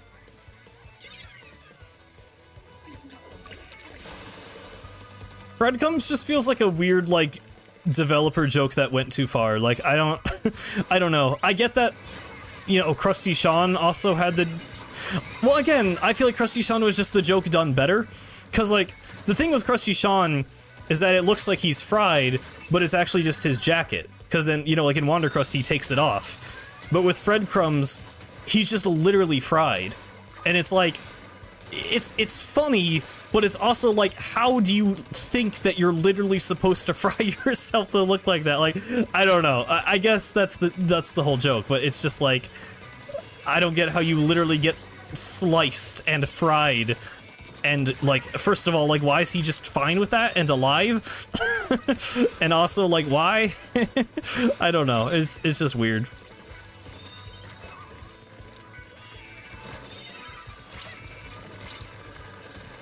Yeah. Like, literally, just remove Craymond and Flo is better. I just feel like they put that there because it was trying to reference Annie, and it just wasn't worth it.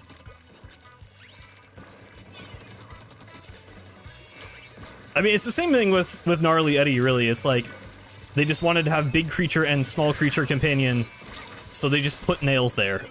It's like, okay, I mean, sure. I don't really know if that adds much.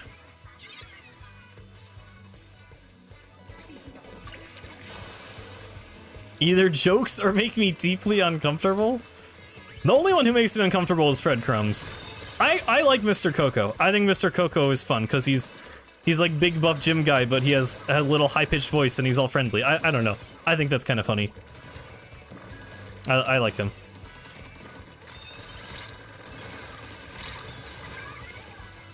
It just makes sense for what a coconut crab is. Like they're literally giant. I don't know. It's a good character design, good visual character design, good. It's just a good writing. I don't know. There's like 3 lines of dialogue, but I guess this still counts as good writing. Bisk, yeah, Bisk doesn't scare me. I just think he's boring. Dude, there's Bisk concept art that looks so much better than the final design, and I do not understand why they did not go with it. I might actually pull that up after this match. Hold on. Yeah, Coco's sparkly eyes are good. Art of Splatoon 2.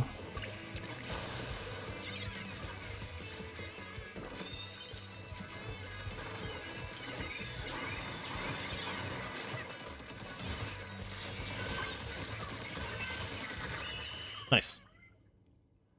Okay, let me actually, because I have all the art book PDFs just on my computer. Bisk is page 108.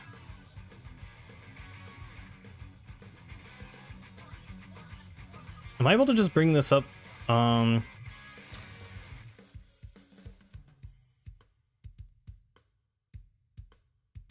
Let's see.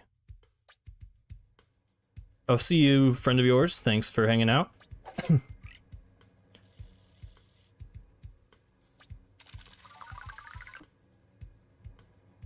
Window capture. Oh, that's just that's the stream. Here we go. Like, look at that. Isn't this so much better? Why did they not use this design? This is like a million times better. And like the roller skates, because he sells shoes. Like I don't understand. This is like infinitely better to me than the final Bisk design. I don't know why they didn't go with this. Yeah, like the art is so good too. And like, look, he's so goofy. Like, this is so much better. And then they went with oh right, it's, hang on. Oh, even this one is like, I like better, but yeah, they went with, he's just a dude. I don't know. I like this way more, but that is my opinion at least. Needs more yellow?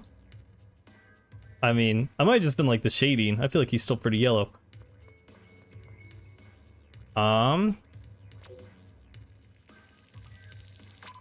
If anyone wants to join, we do have room now. Otherwise, we can go ahead. How long? It's been... Okay. Still got a good amount of time left. Can probably go for the full 3 hours today. We'll see. Do.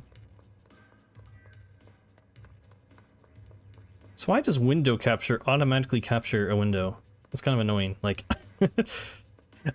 I want to get better at like showing things on stream, because sometimes I'm like trying to make a point and I'm like I want to bring something up, but it's always like a struggle with OBS because I don't do it that often. Where did I get the PDFs? I think I just Googled them. I mean, I have physical versions of the Splatoon 1 and 2 art books, but I'm pretty sure I literally just looked up like Splatoon art book PDF. I've had them for forever on my computer. Pretty much since I've done YouTube, actually, because the Final Grind was like the first big series I did, and I would like to talk about lore. So I've literally just had like them downloaded for a long time. Oh, sorry, the pool is just Cosmic Cloud, it's just the channel name. I always forget to. Well, I don't forget to do it. I'm like, oh, everyone here surely knows that I do this every time, but then new people join it, which makes sense. So I don't know why I always assume that.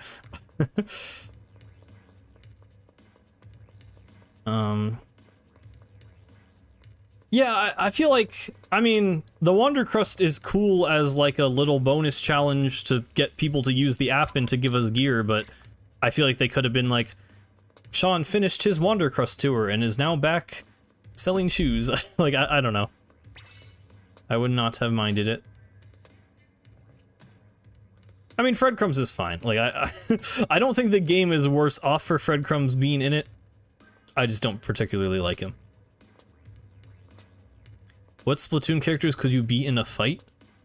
With a thing you could find in your kitchen? I mean, considering most of them are like squishy sea creatures, I feel like a kitchen knife could probably be decent against a lot of them. Probably not Bisk, actually, because he's got like, you know, if you take a crab exoskeleton and boost it to human size, that might be pretty thick and be like armor. Alright, cool, we got 4.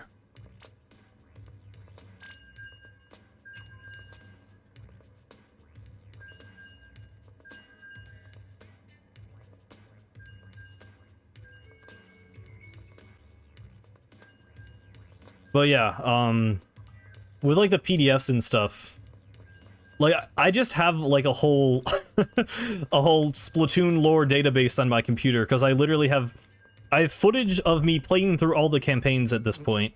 I guess I didn't get all the dialogue I wanted for Side Order yet, so I'll have to do that at some point. But I just have a folder that's like Splatoon 1 scrolls, Splatoon 2 scrolls, like dev diaries, alternate logs. I have everything on hand if I ever need to use it in a video.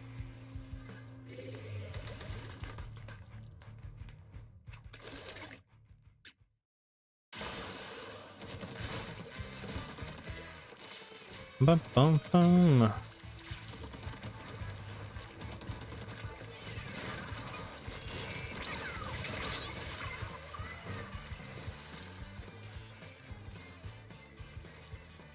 A bottle of water for any inkling. That's true. Yeah, just fill up a slosher with water and see what happens. Oh, okay.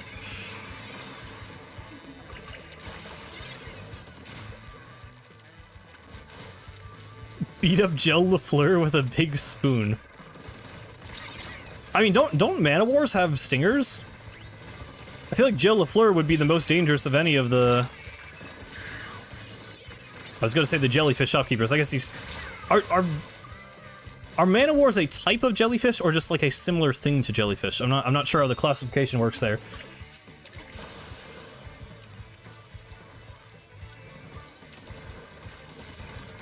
The dynamite in my kitchen drawer. Oh yeah, I have a nuke in my kitchen actually. So that's a tool in my kitchen I could use. I don't think a single... Yeah, I don't know if a single water bottle would kill an inkling. I don't know. We haven't really seen small amounts of water in contact with them. It's normally just diving face first into a pool.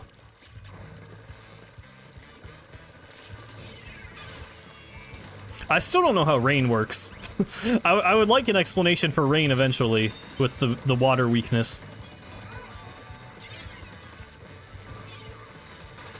But, I don't know. The most dangerous is Mo. I feel like Mo is like people think like Little Judd is like scheming and like has like this whole like plan. I think it's Mo. I think Mo is like there's some like whole like underground like there's been some plot developing under our noses this whole time with Mo as the ringleader. I think Mo is the real antagonist of the Splatoon trilogy.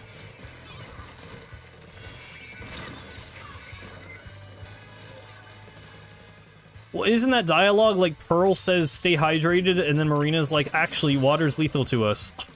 I don't think that's a good example. I did not know that the Inner Agent 3 fight has water bottles, though. That's interesting. I mean, it's supposed to look like a concert stage, so...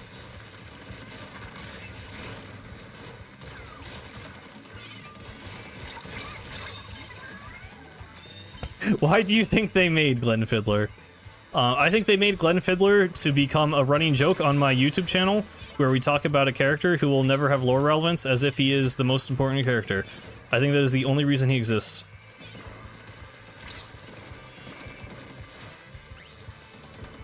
Mo and Glenn Fiddler team up would go harder than Infinity War. It would. It really would.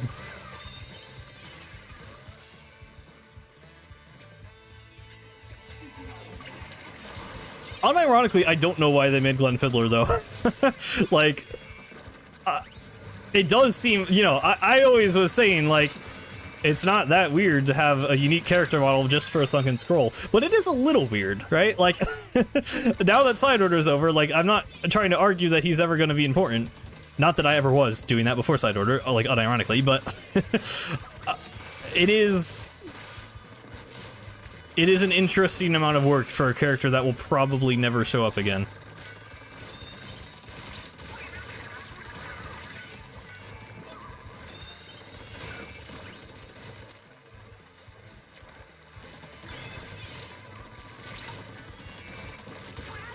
Yeah, I mean, Splatoon 2, like, News Marina is, like, probably the worst example of Nintendo of America localization. Like, I forgot how bad it was. Like, I actually...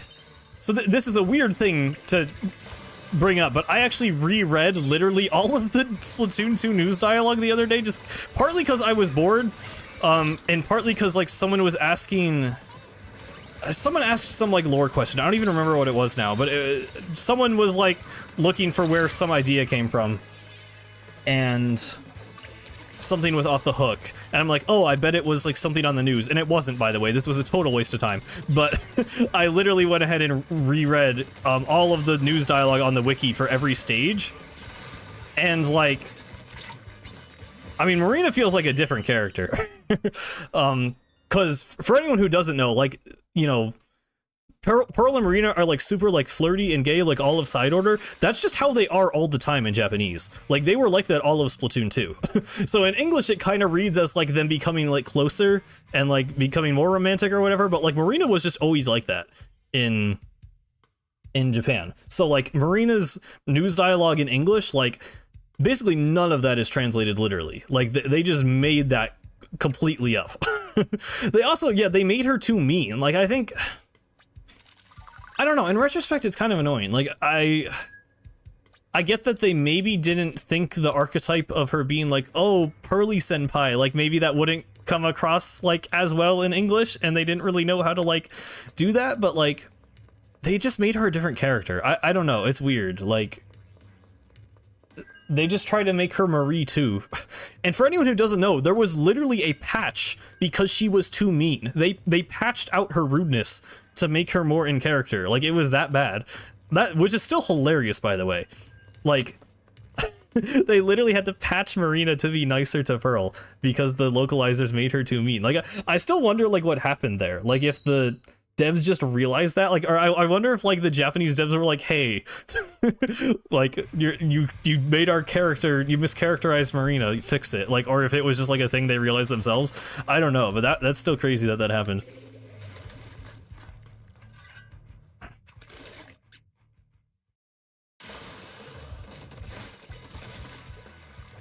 Yeah, I mean, they do. I feel like they have a line where they tried to save it in Octo Expansion.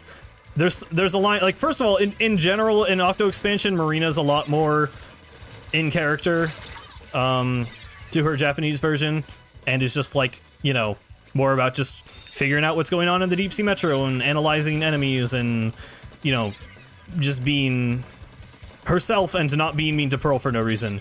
But there is one line where she's like, you know, I know we make jokes on the show and all, but I just want to say thanks for everything or whatever. Like, there is a line that implies she's more like playing a character, which, you know, at least that is there to kind of justify it. I don't know. I mean, you can also just read it as them getting closer over the years. Like, that's kind of originally what I thought when I was playing Side Order. I'm like, you know, it just feels like they've grown closer as a couple.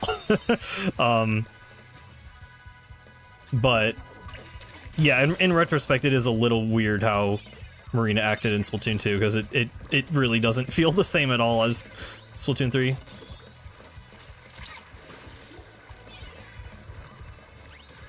Dude, yeah, the Shiver, I mean, that's... I don't know. I really like, that is very good characterization for both Shiver and Marina. I really like... What's that song called? Suffer No Fools. Like... I don't actually love that song all that much. It's good. It's not one of my favorite Splatfest songs, but just the characterization is very good. And also Pearl's, you know, as someone who likes Off the Hook more than Deep Cut, the fact that Off the Hook like very much won that battle was very satisfying to see. I like Pearl destroying Fry in the rap part.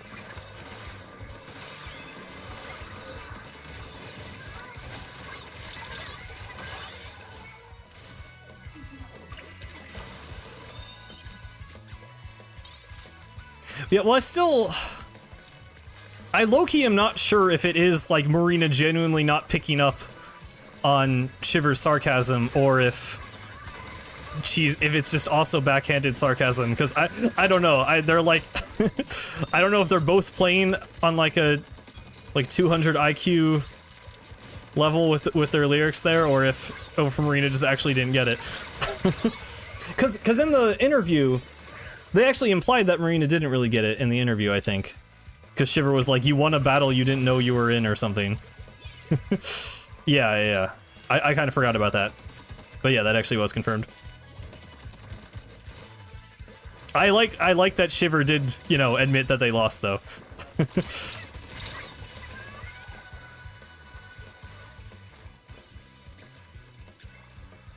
Yeah, I don't know. It's good. Marina, good character. Shiver, also a good character, but I like to see Pearl and Marina win.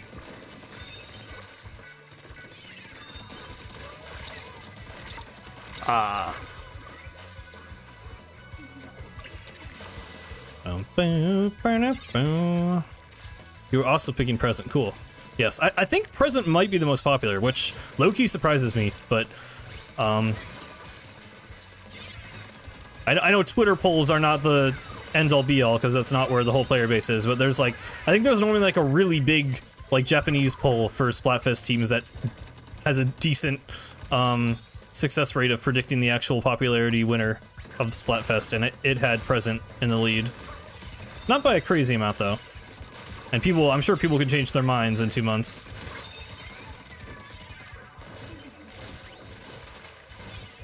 Yeah, Liquid Sunshine Me and Charity song is really nice. I really like the Big Man and Squid Sisters dynamic, too. I don't know. All of them interacting together is very cool to see. I hope we get a bit more of that, you know, with, oh, okay. Did that double... Is that enough to get the win, maybe? Nice. Cool. Yeah, I hope we get more interactions with all the idols for Grand Festival. Thank God we get 2 months to choose, yeah. I think it was a good call to announce it this early if they're going to drip feed us, you know, like a bunch of hype stuff leading up to it, which I'm hoping they will. Like, again, with the Final Fest thing, they did all these posts for all the individual characters to, you know, say why they each chose the team that they did. So I'm really hoping we get something like that again. And just whatever else. I mean, even just revealing what, you know, the gameplay and stuff is going to be like. Because we don't really know... We don't know much about it at this point.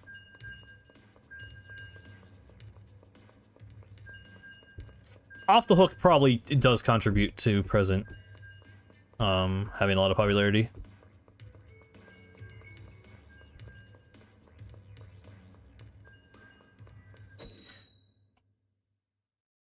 Yeah, I don't know. It's... The thing with Deep Cut is, like, I think it's fun that they have, like, this, like, whole, like, Landian pride angle where they, like, don't like Inkopolis, but, like, as someone who's played since Splatoon 1 and as someone who likes the vibes and aesthetic of Inkopolis more, like, I don't know, it's like, it's hard to not take it personally sometimes. I'm like, I'm from Inkopolis, you know? so when they're like, oh, boo Inkopolis artists, Landians are better, like, I'm like, bro, like, I don't know, it's weird to, like, be actually offended by it, but I feel like that's low-key a reason I actually don't like Deep Cut as much, or at least a reason I like Big Man more than Shiver and Fry. He wants to make peace between them and collaborate. That was I should not drop there.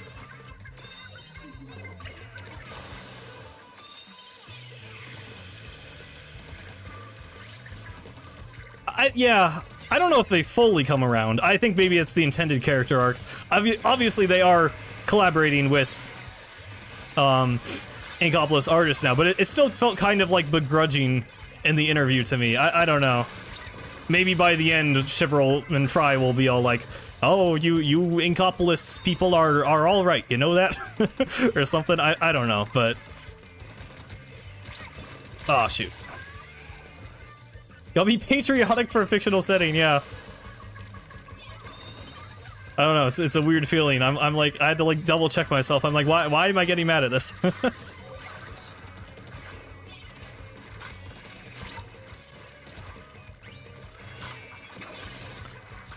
Yeah, that's true. The actual Grand Fest isn't until the middle of September, and the season ends at the start of September, so obviously, or not obviously, but yeah, that's probably when they would give us more details, if not a little bit before then. I guess, yeah, probably like the month, because they normally would reveal a season like half a month before, so probably around then. What's my favorite outfit from it? I don't know. I mean, Callie and Marie's are really nice. They're all cool. I mean, I like that they all have the theme. Big Man's is funny. People kept calling it a big man, like Big Man in a thong. I don't know if it's supposed to look like a thong, but the spikes are funny at least, and that the fact that he has like the kiss makeup.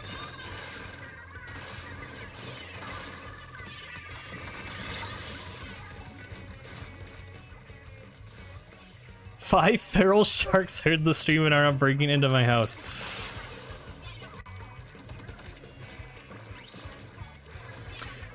That's also just a weird aspect of Shiver's personality. Like, she's just like a shark girl, like a horse girl, but for sharks. Which, like, I don't know. It's just there's like a couple lines in the end of Return of the Mammalians where Shiver's just like, by the way, I like sharks, and it's like it doesn't work for me. I don't really know what they're doing with that.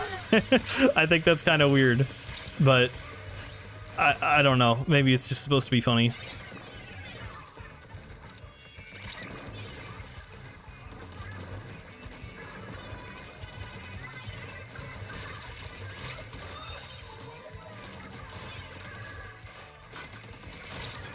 Yeah, I imagine Shiver's entire room is just like shark themed. With the shark bed, the shark wardrobe, the shark desk with the shark computer. She's just completely obsessed.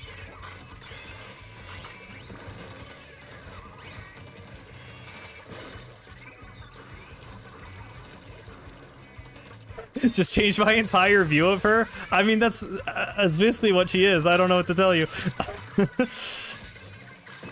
Instead of American horse girl, she's Japanese shark girl.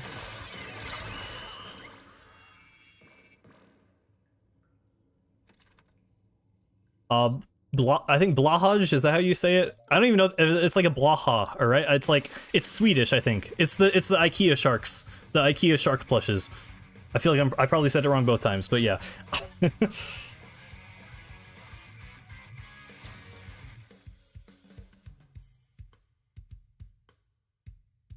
Well, she comes from a clan of shark tamers.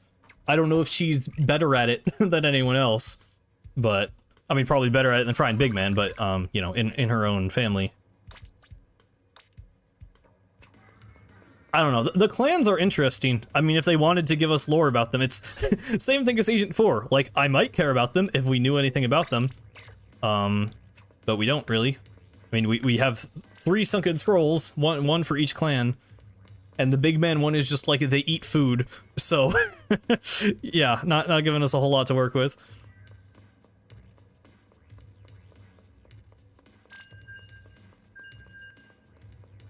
I mean, the Big Man one told us that they have poison toxins, which I actually forgot about until someone brought it up like last stream, I think. Oh yeah, Big Man runs his clan. I did forget about that. Fry has sisters, Big Man runs his clan, Shiver, you know, they tame sharks, I guess.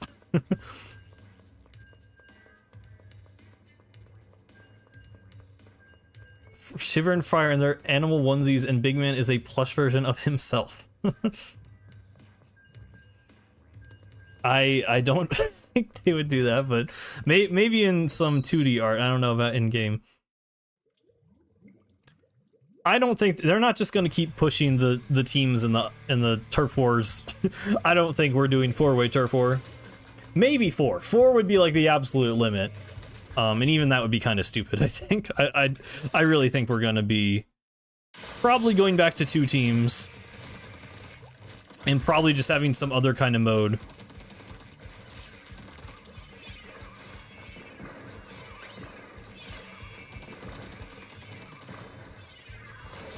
It's pronounced below high.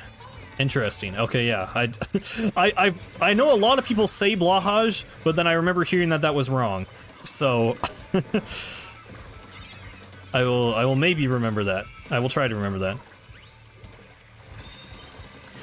I mean, I'll be honest with you, I don't know how many people are going to be too bummed out about Tricolor not returning. I think it's fun sometimes, but I don't know. I feel like most people are kind of over it. I don't want to speak for other people, but I think it's fun, but it's at the end of the day, it still just kind of feels like turf war with somewhat of an objective. I mean, if they wanted to, they could just bring it as a casual mode that has nothing to do with Splatfest. So that's always an option.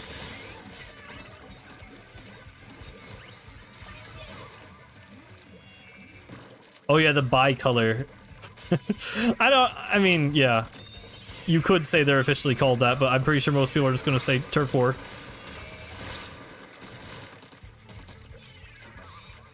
You prefer it over shifty stations? Okay, I mean, I've literally never heard that opinion before, but apparently it is out there, so fair enough. I mean, Twitter can be an echo chamber, so I should not assume. I mean, I don't know. I would say for my own 2 cents, I definitely preferred shifty stations. I mean, I think the ideal thing would be like a unique game mode on a shifty station. Like, my main problem with Tricolor is not the mode of Tricolor, it's just the fact that they, like, you know, kind of haphazardly have to rearrange the existing maps to work for them. If they made unique stages for Tricolor, I think it would be better, easily, yeah.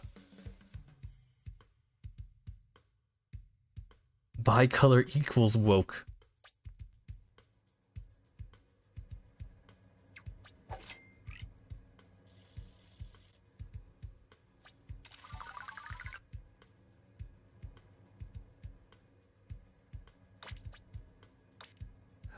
You think they're coming back? I mean, is this based off the Annoy quote I talked about earlier, where he just said, like, shifty stations are a mysterious place. Maybe we'll be able to return there someday. At the start of Splatoon 3, and we have not returned there? Because if that's why you're coping, I don't know if that's a good reason, but if you're coping about, like, Splatoon 4, who knows? That's maybe a possibility. Yeah, the Zelda Fest one, I mean, the Zelda Fest stage was kind of stupid, but it was more fun because it was a unique stage. So, like, if every Tricolor was a fully unique stage, I would agree that Tricolor is better.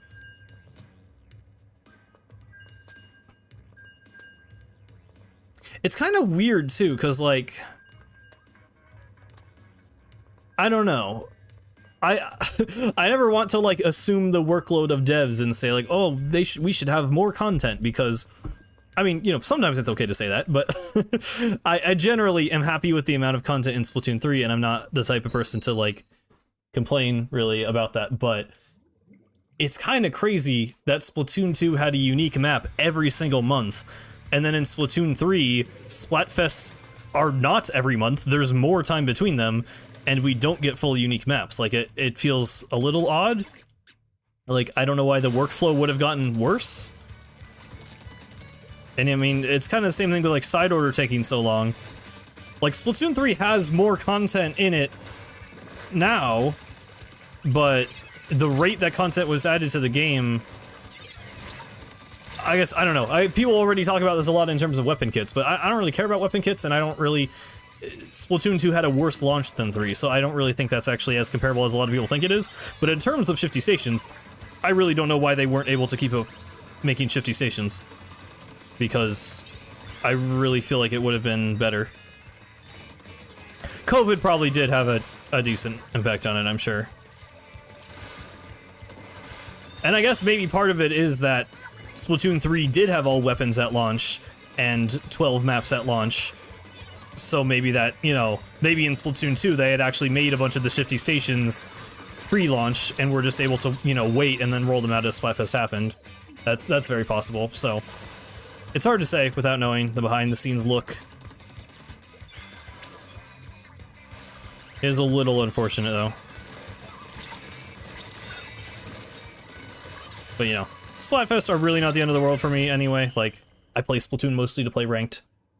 So, has not been a deal breaker.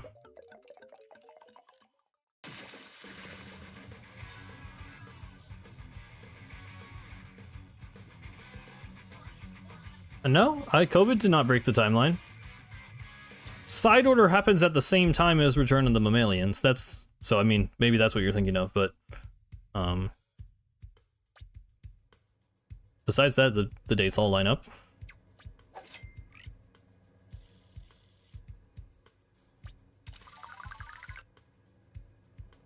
Yeah, Shifty Stations were a smart use of resources because they were, you know, the skyboxes were just like Octarian domes.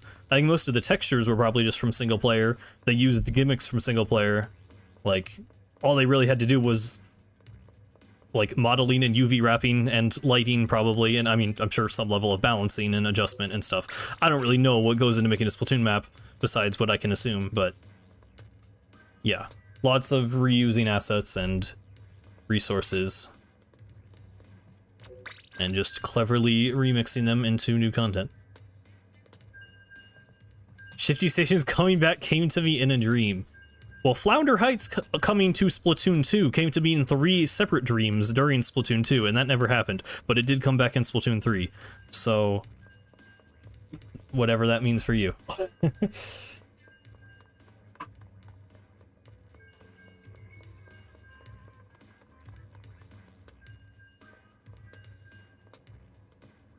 And books? What do you mean books?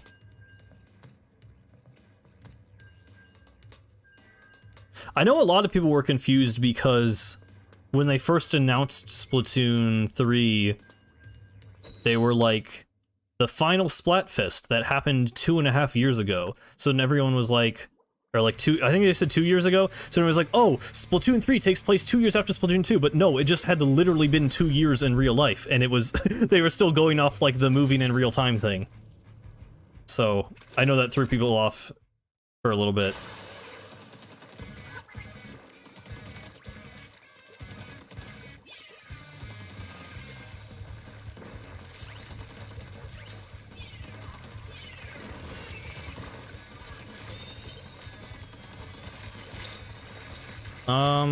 Ow, okay, yeah, I don't know why I was there.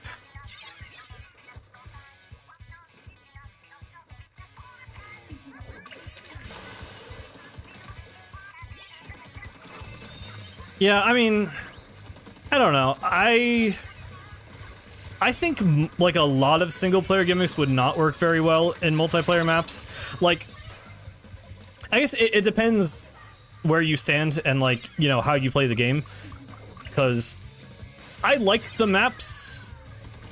And the problem with Splatoon 3 maps, right, is like, it feels like they're almost limiting them for the sake of competitive play, but then they're garbage for competitive play. So, like, no one is happy. I think some people want them to go crazy with the gimmicks and make, like, super casual maps.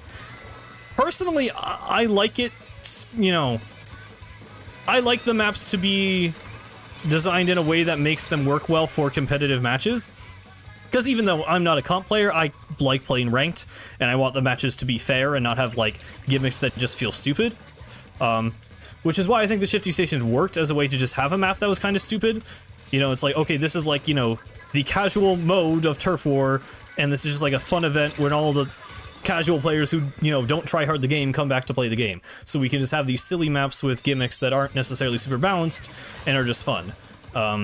So I think that was just a very good way to have, you know, it was a good space to implement those kinds of mechanics, and then by adding them to private battles, it's like, okay, now, you know, if you get together with your friends, you can just mess around with those whenever you want. I think that was actually, it was kind of the perfect solution. And shifty stations were more hit or miss than a lot of people remember. I think people do remember them with rose-tinted glasses. Like, some of them just kind of sucked and were not very fun to play on at all.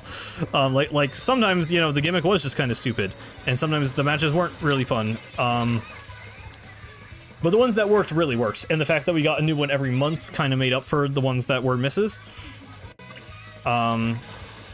So yeah, Tricolor by comparison, just having, you know, sometimes it's just different versions of the maps we already have that sometimes feel worse to play on. So like, it really, once again, just isn't really making anyone happy. Like, they're not really very great competitively, and casually they're just kind of underwhelming. So that's how I feel about it, at least. But yeah, as far as implementing the gimmicks into normal stages, I mean, clearly things like the propeller lifts work that were on Anchovy and Marlin. Sponges work, ink rails work. Oh my god. Nice. Oh, okay, that guy's weak, but we didn't quite get him. Got a solid enough lead, that's okay. Oh, okay, there we go. I'm trying to think of other examples. I wish bounce pads were in more maps. I could see that being kind of annoying with lag. There was a shifty station with bounce pads though, and I mean, it was kind of weird because it was like, it was really small, like there was barely any terrain to stand on. But if they were just put in, like, I'd kind of rather have sponges than bounce pads, or other way around. I'd rather have bounce pads than sponges a lot of the time. I know the purpose of making sponges is so that it's like only one team can use it, but yeah, I don't know. I think ink furlers could probably work. Yeah, you could get crushed by them. I remember that. Yeah, they were kind of goofy on that map, but again, if they just implemented them as like inkable walls, well, I mean, I don't know. They'd be kind of pointless at that point, right? Like, you could make it like a temporary jump or something, but then it's like, at that point, why not just make it a ledge? What are other gimmicks that could work? More just like moving platforms, I feel like, honestly, could be fun. Like, and not things on like cycles. Well, no, they would be on cycles. I guess that's why, I guess cycles are why they don't want to do moving platforms, because like sometimes you're trying to get somewhere and the moving platform, like that's the problem with Wahoo World in competitive, is like sometimes you're trying to get into mid from the left side of the map, but oops, the bridge is retracted so you just can't, and it's like, that just kind of sucks. But ink furlers could be interesting. A lot of people thought they added bounce pads. It's just because that one part of the ground weirdly looks really similar to Splatoon bounce pads. And also, it would have made a lot of sense because they look like floaty inflatables on a pool. And they would have been fun and cool, but we're not allowed to have fun and cool on Splatoon 3 Mahi Mahi. We're only allowed to have Tetris. Soaker blocks. Soaker blocks could be interesting. I mean, they'd kind of just be advanced sponges, I feel like. Like, I think, I don't know, it does, you know, it's easy to say, oh, they should add a bunch of the single-player gimmicks into multiplayer. But when you get down to it, a lot of them do kind of essentially do the same thing. Like, they feel different in single-player because they're used, you know, in level design, but a soaker block, you know, just on a multiplayer map, like, is that different from just a big sponge, right? Like, you shoot it in your color and it expands. If the enemies shoot it, it retracts. It can only have one ink color at a time, and it allows you to get to new areas. Like, a sponge already does all of that. So, like, just for the sake of slight variety, they could add a soaker block, but they don't really have a good reason to. And I think that's the case for a lot of things. Like, Gushers is pretty much the exact same issue. Okay, we love Zuka. Very balanced special, very good special. Very good for the game, very healthy special. Ride rails, the problem with ride rails is that you just, like, ink rails are just better. Like, ride rails lock you into place. They're actually pretty slow. You can only go one direction, if you jump, you're just a total sitting duck. Like, ride rails kind of suck in multiplayer. Like, again, that's a case where it's like, if you just want to purely have it be a casual fun thing and be like, oh yeah, grinding on rails is cool, sure, but that's why I think it works in something like a Shifty Station. But if you put that in a multiplayer map, it's like, no one's going to use the ride rail.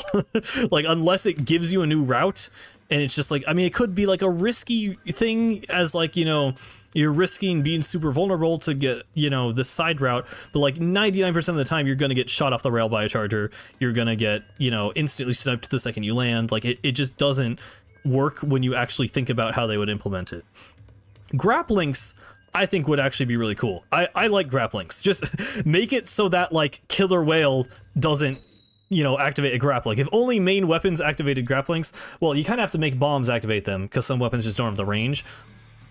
I mean, I think that's, again, you start thinking about it, that's the problem with grapplinks, right? Is like, if you're a sploosh with a beacon, which, you know, I know that's one of the worst weapons in the game, but someone's gonna pick sploosh with beacon, and then how does that activate the grapplink?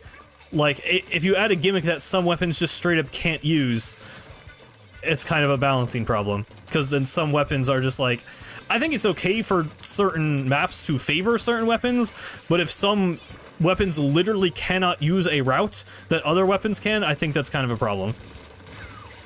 So, and if you have a grappling that's so close that a sploosh can reach it, you know, does that grappling really need to be there? You can just jump, right? Like, you always run into some kind of issue when you actually start thinking about it.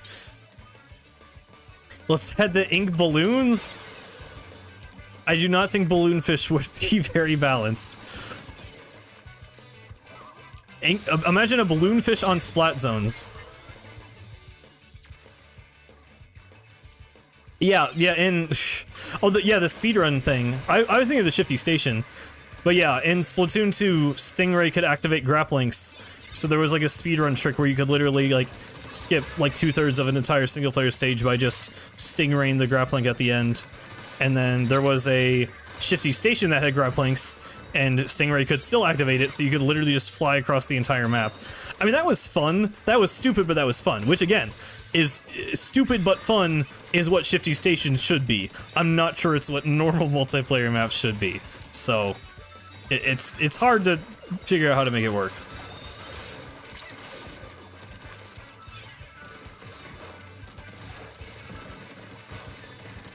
I didn't even read your other message, Jim, but yes, it did have a unique gimmick. Oh, you mean unique to not being in single player. Yeah, I mean, it's really only bunker games and the tentacle one, I guess. And I mean, even then, it's really just moving platforms at the end of the day.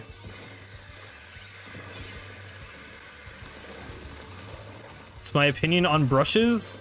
I really loved the Splatoon 1 permanent ink brush. And no brush since has ever felt as good because they got rid of damage up. And there's not a brush with Kraken. So, if I play Splatoon 1, I might play a brush. Playing 2 or 3, I'm probably not going to pick a brush. Although I watched Dude's Octobrush video the other day, and Dude can make any weapon in the game look really fun. But he made that look really fun. So I might try that one out a little bit, I don't know.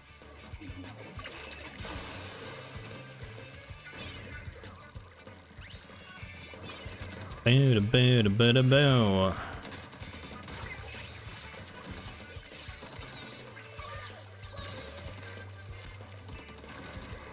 think you're thinking of Nouveau, because Permanent had Splat Bomb Kraken. I know, because that was one of my favorite weapons. I know that had Splat Bomb Kraken. I think, yeah, the other one had Sprinkling Strike. But yeah, thinking about it, that kit would probably not work very well. Oh, that was vanilla. I don't remember. I just remember the ones I played, so I knew it wasn't permanent, but I didn't know which one it was. Oh, if that killed, that would have been so funny. Okay. Okay, well. Rip.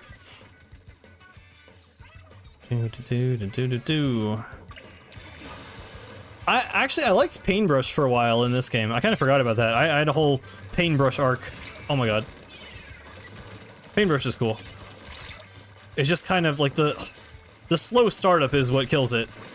But that was... I liked it because it actually had damage. It was like the first time a brush had Splatoon 1 damage up ink brush damage again. But it has that wind up, which... I mean, you can make it work in solo, but it kind of kills its chances of being a super good weapon, because other things just have faster kill time than it that it can't deal with. Shoot. Sometimes the aim just does not exist.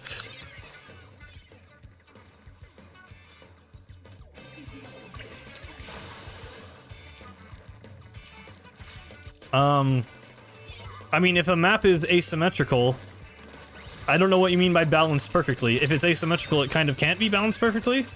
I mean, they can do the thing that they did on Skipper, where they, like, mirror the blocks to fix right side peeking, but that still isn't perfectly balanced if you want to get technical, because you could, like, shark under one spot and you couldn't shark on the other side, because the block would block you from being able to hit the person with, like, a roller or something. So, like, I mean, I don't know how you would perfectly balance an asymmetrical map. I don't know if that's physically possible.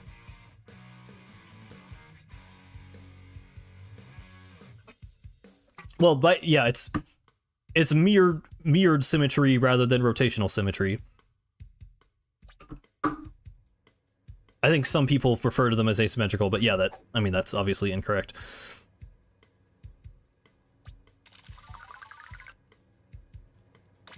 I feel like I haven't played Lumeria in forever, too, actually, yeah. Has it just, like, not shown up in rotations?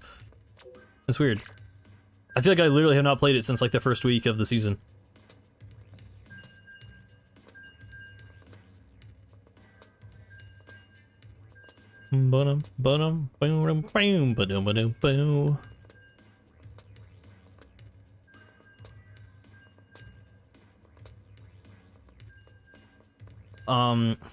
I guess to actually answer the question, I mean, if you're just asking how I feel about asymmetrical maps in general, they're fine. I mean, I've never felt like right side peeking is actually enough of an advantage to, like, affect a game. But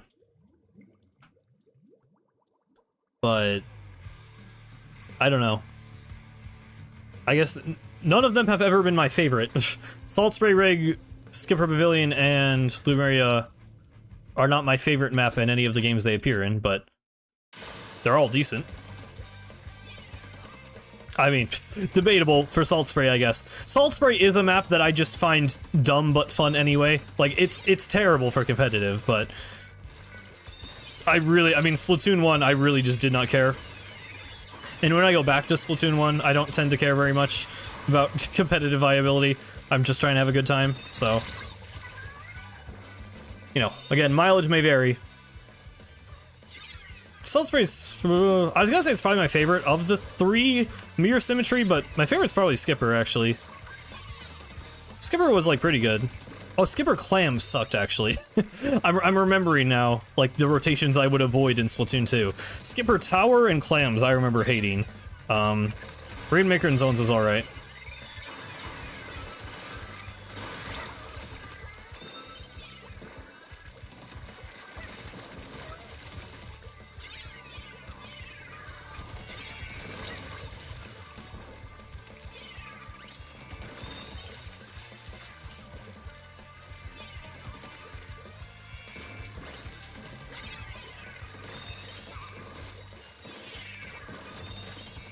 Trying to think of other single-player gimmicks they could add.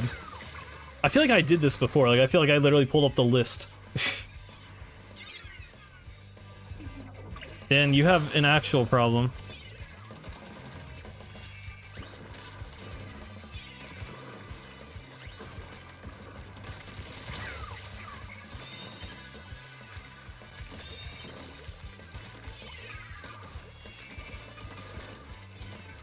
I'm fine with Bomb Rush being gone. I mean, in general, like, for Splatoon 3, I think there should be, like, half the specials there are.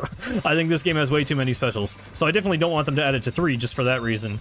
But it felt more, like, uninspired and lazy than the other specials. Like, it was kind of fun to use, but, you know, it was literally just, you started glowing and could throw infinite bombs.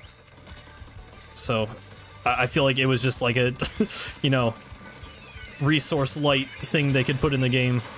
And then in Splatoon 2 they made it a little bit more unique, but I'm fine with not having it. Dash tracks, that, you know what? That's a good one. They could actually put in dash tracks.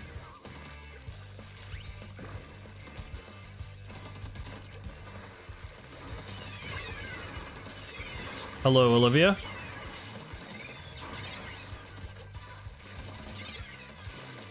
Yeah, there's enough bomb spam. I mean, actually, I don't know. Bomb spam is not as bad in Splatoon 3 as it was in Splatoon 2. But, yeah, Bomb Rush would not help that, probably. We just have enough, like, we already have so many displacement specials. We don't really need another special that moves people out of an area. We have, like, 5 already.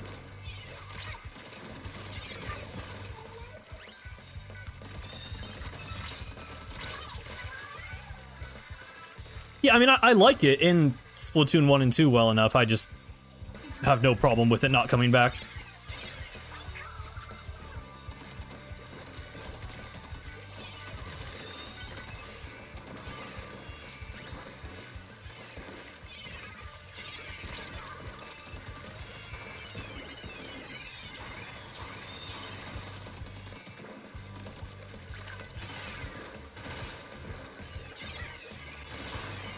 Okay.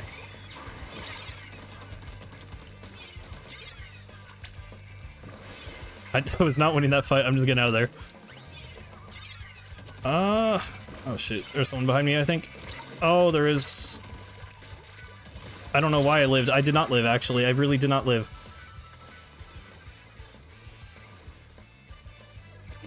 Yeah, I don't know what they're trying to do with angle shooter. Like, I don't know how you buff it without just fundamentally changing how it works, because it's literally just a worse burst bomb and point sensor right now.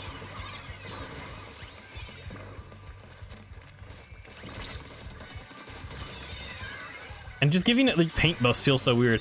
I mean, I guess the main thing is just if you actually let the trail do damage from people walking into it, and be like a tripwire like people actually thought it was going to be. Like, I mean, that'd still be situational and kind of weird, but it would give it more utility than it currently has. And I don't feel like it would be broken. Not when things like wall exist. Like, there's already ways you can block people off of an area and deal damage to them.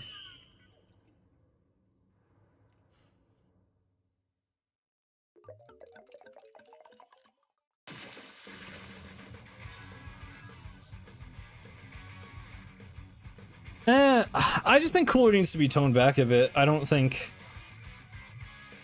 I feel like just a speed boost special on its own would not be good enough. The QR would. That'd probably... I mean, that's why Cooler is good. But the speed boost would be kind of underwhelming.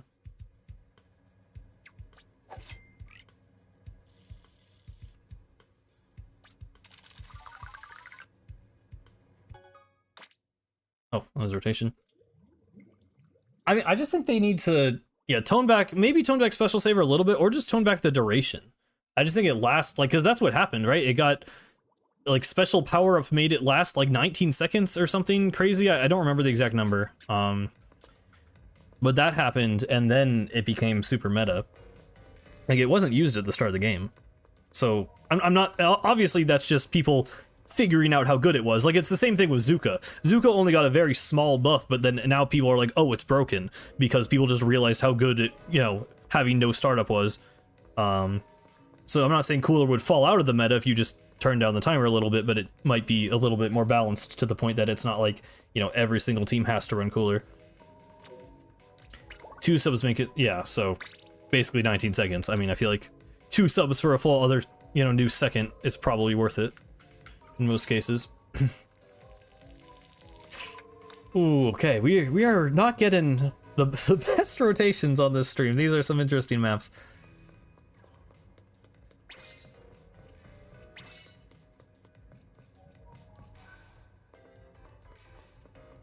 A team, I don't know.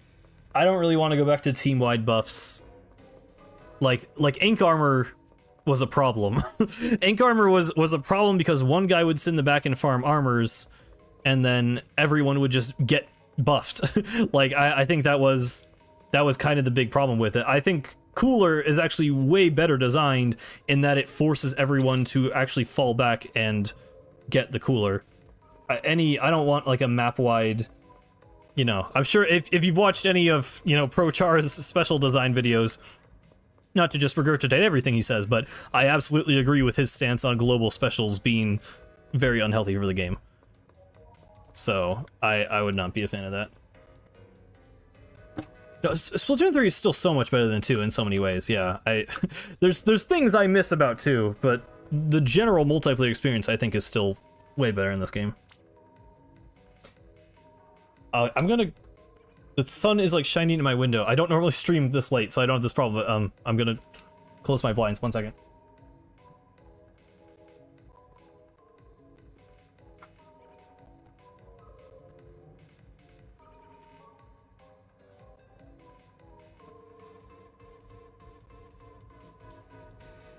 Okay. Yeah, ink armor was something. I played the Gray End Zap in Splatoon 2, so I actually used ink armor a lot, but yeah. It's weird because for a long time, like, I totally thought like Bubbler was way more overpowered. I think that was the general perception in the community. It's like it's a frame 1 invincibility special, but somehow somehow armor ended up being like worse for the game.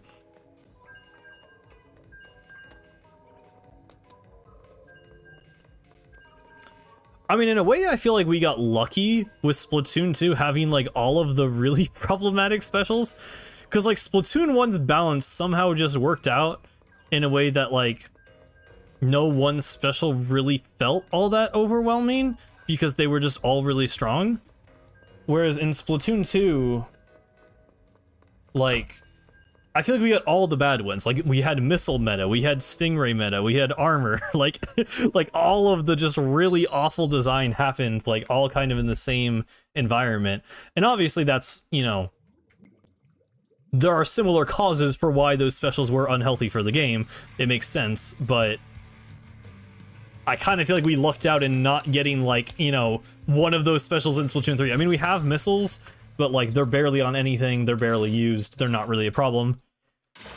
We have Whale, but it's a little bit annoying, to be honest, but it's nowhere near the problem that Stingray was for the game. And we really, even, you know, Zuka being the broken special that it is, there's a lot of very obvious ways you could fix it. Like, the problem with something like Stingray was that it was, like, fundamentally just unhealthy for the game.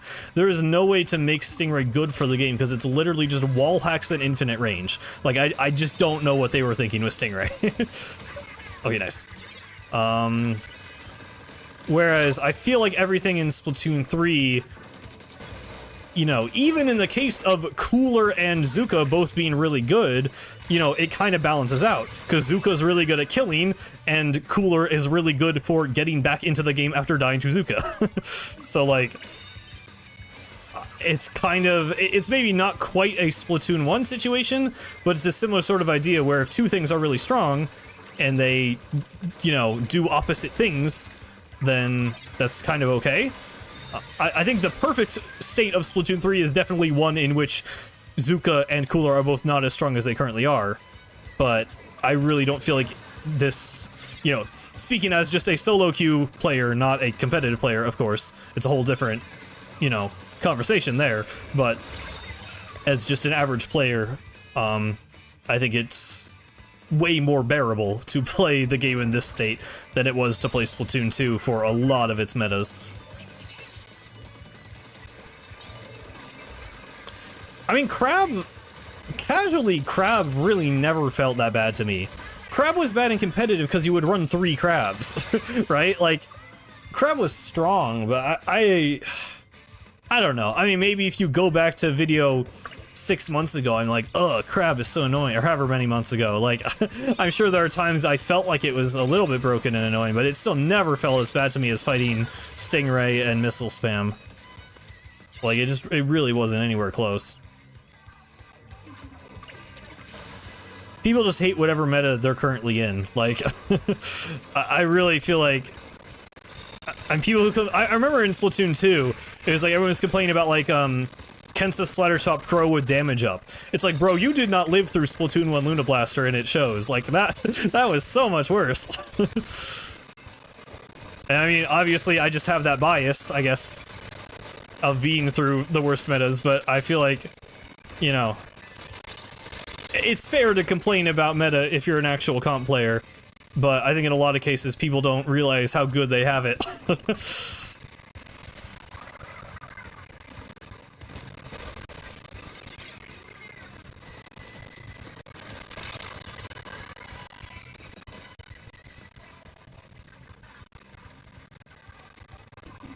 Oh, come on.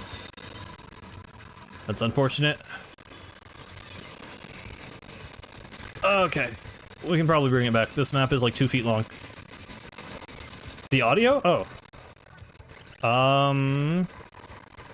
I do not know why that would be. In the game or my mic?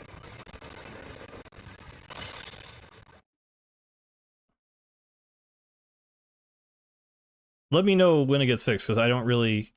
Is it my mic? If it's my mic, I'm not really sure what to do. The game sound... Okay, okay. Maybe it was just doing the staticky thing and I wasn't really noticing it. Should be better now. Okay. Yeah, so I think that's the staticky thing I'm always talking about. That a lot of people in chat say they can't hear, but I'll go back and watch the streams and I can definitely hear it. So I don't know if I'm just more attuned to it. But yeah, that's what I mean when I say that. I didn't even notice it there though. I think I was literally just talking too loud that I couldn't hear it. Okay, but thanks for letting me know. Should be fixed now. We're good. Okay.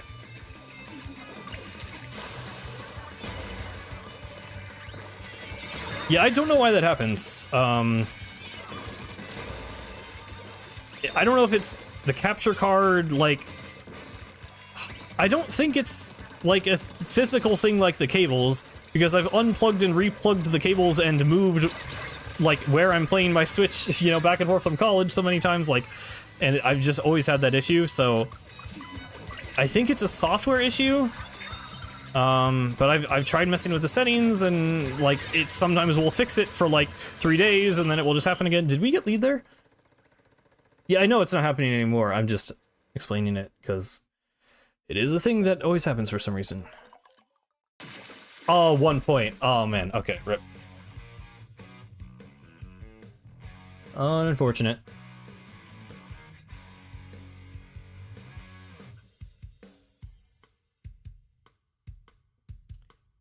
Do do do do do do do do.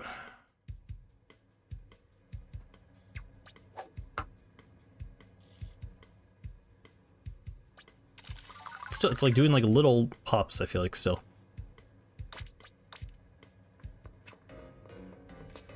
I think it's fine. Whew. So yeah, probably do... We'll see, a couple more games. We are approaching 3 hours.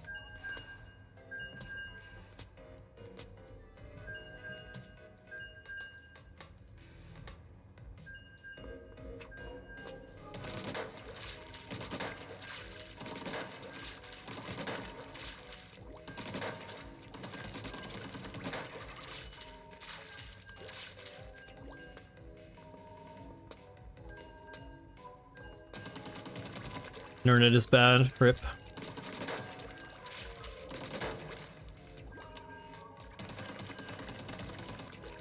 Yeah, I was thinking about maybe playing Splatoon 1 today, but I decided on Splatoon 3, but I would like to do Splatoon 1 streams. I don't know if anyone... I don't know how many of you guys have a Wii U, but if you do, my Pretendo Network ID is literally just Cosmic Cloud. I don't know if capitalization matters, but it's capitalized how my channel name is, so if anyone wants to add me, feel free.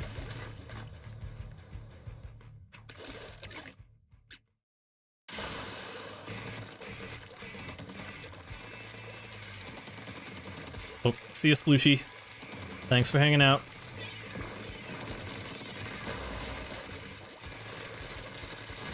Oh. Shoot. Just back down to my range. Oh wow, he died to that.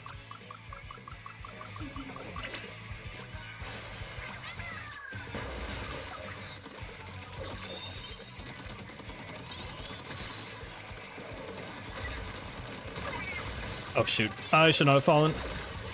Okay, we're good. Tuck away. I really need to remember to drink more water when I'm streaming. My voice is like dying.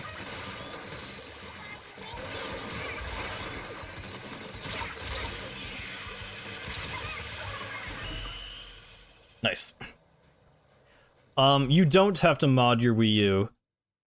You need to get your save data, you do. So what I did, I actually just followed that SRB2 dude's tutorial, who you probably know, popular Splatoon YouTuber. If you just look up, like, how to play Splatoon 1 easy method, I think is the name of the video. If you don't mind starting from scratch in Splatoon 1, literally all you need to do is make a Pretendo account on the website, and then, like, link it as your Nintendo Network ID on a Wii U profile. So, like, you can just make a new profile on your Wii U and have that be your Pretendo account. That's what I did. I mean, that's just what he said to do in the video, I guess, but yeah. You only have to mod it if you want Miiverse and your original save data. But if you just want to be able to play Splatoon 1 again and start from scratch, all you have to do is make a Pretendo account, and it's very easy.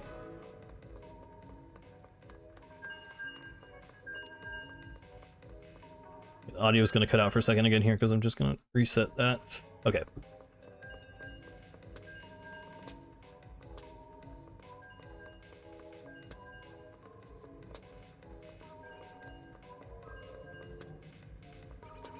Splatoon 1 official servers are done, but there's a thing called Pretendo, which is just fan-made servers, and you are actually able to play Splatoon 1 online. And yeah, if you go through the process of, like, homebrewing your Wii U, you can even get Miiverse again. Although I haven't seen anyone... I mean, maybe what's on Miiverse just doesn't leave Miiverse, but I haven't really seen people, like, doing that much, but maybe they are.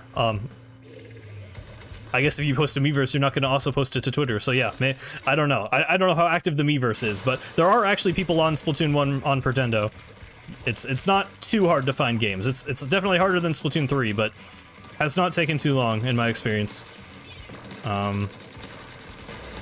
It's about what it was like during Splatoon 2 and 3 when the Splatoon 1 servers were still active.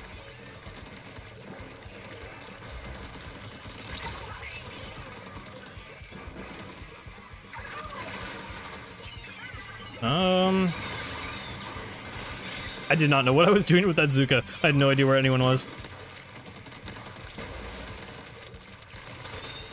Oh, I picked that up. Okay, wow. I'm surprised that shot did not kill me, but GG's.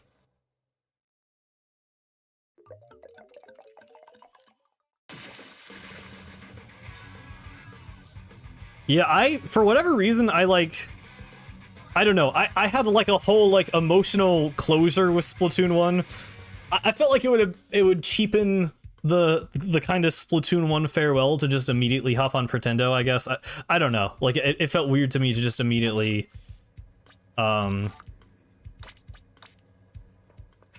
get it right after the official servers went down, but for whatever reason I was feeling like Splatoon 1 lately. So like a week ago I made an account. Yeah, that was a very quick match. Yeah, it's been fun. I mean, I actually like, I know what Dude was saying. I think it was watching Dude's Splatoon 1 videos that actually inspired me to go ahead and get on. But you know, what he was saying was like, it's kind of fun to start from scratch, because, I mean, Splatoon 1, you really don't lose that much. Like, you know, Splatoon 3, it's like, you have your badges, and your titles, and your banners, and your single-player 100%, and, you know, like, there's so much save data that you have in your save file. But Splatoon 1, like, really the only thing that takes work is getting the weapons back, because in Splatoon 1 you couldn't really customize gear. You could just re-roll your sub abilities, and it was literally just random. So like it was really hard to get good gear anyway, so most people didn't really have like actual builds. And there was no, like, there weren't really a lot of other cosmetics or anything. Like it's literally just gear and weapons and snails and money, I guess, but you can get more of that. So it's actually been fun to start from the beginning, because it just gives you something to work towards. It gives you a reason to play Splatoon 1 again. I mean, that's how I've been seeing it. I've gotten to like level 11 already, I think. And you know, you're actually motivated to level up because you already know what weapons are in the game and you just want to get them back again. I also replayed the whole single player already, because I mean, I can do that in like 2 hours at this point. Because it is not very long, but it is very fun.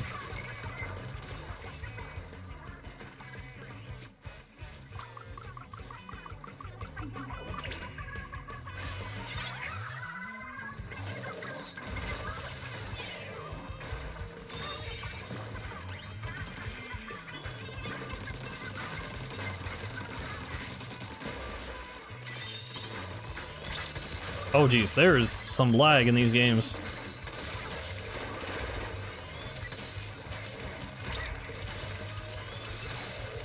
Bro tried to roll me. How are you gonna roll the Rainmaker? What are you doing? Okay.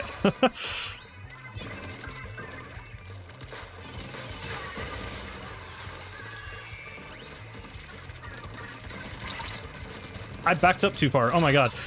That was so dumb. I said to not back up and I would have been able to kill him probably.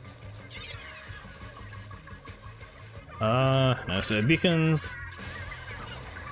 Yeah, actually, there were, for defeating the bosses in Splatoon 1, you actually just get some of the multiplayer weapons. I think it's the really random ones too. It's like the Dynamo, the new Squiffer, and the Aerospray MG, I think. Not in that order, I think Aerospray was first. But yeah, those weapons were actually locked behind the bosses in single player. And then you got a Hero Shot replica, which, you know, is the same as 2 and 3, where it's just a reskin of the Splatter Shot. And you got the Agent 3 armor and Octoling armor. Oh, and Kelp Charger, right. I forgot, yeah, there would be 4 of them, I guess. I mean, I think Splatoon 1 is still super fun. It's definitely, like, it lacks a lot of the quality of life of the later games. You know, the UI is kind of more outdated. There's a lot less features. I think the single player still holds up. It's, like, a lot simpler, than the other games. Like, there's not really much in the way of, like, story presentation at all. But it's still really fun. I think it has lots of really good levels. You know, and you can use Pretendo, but it's not, like, gonna be crazy active, so, like, maybe? I don't know. If you go in knowing that it's, like, a smaller experience than the other Splatoon games, where you know, it's gonna take longer to get matches and stuff, it might be worth it. It's definitely a different feel from the other Splatoon games. Like, the vibes are just different. The music is really good. I mean, I love Splatoon, but I have, you know, so much, like, nostalgia bias for it, so it's hard to say, you know, to a newcomer how much they would appreciate it if they've already played 2 and 3. But I do think it is a great game. Yeah, I mean, okay, so, like, if I'm going full, like, you know, I'm trying to give a fairly objective review there. If we're going my opinion, I think Splatoon 1 single player is, like as good as Octo Expansion. Like, I think it's amazing. I think it's so good. I still think it's really great, but I know not a lot of other people hold it in such a high regard, so I didn't want to oversell it, because it is fairly simple. Especially in its, like, presentation and story.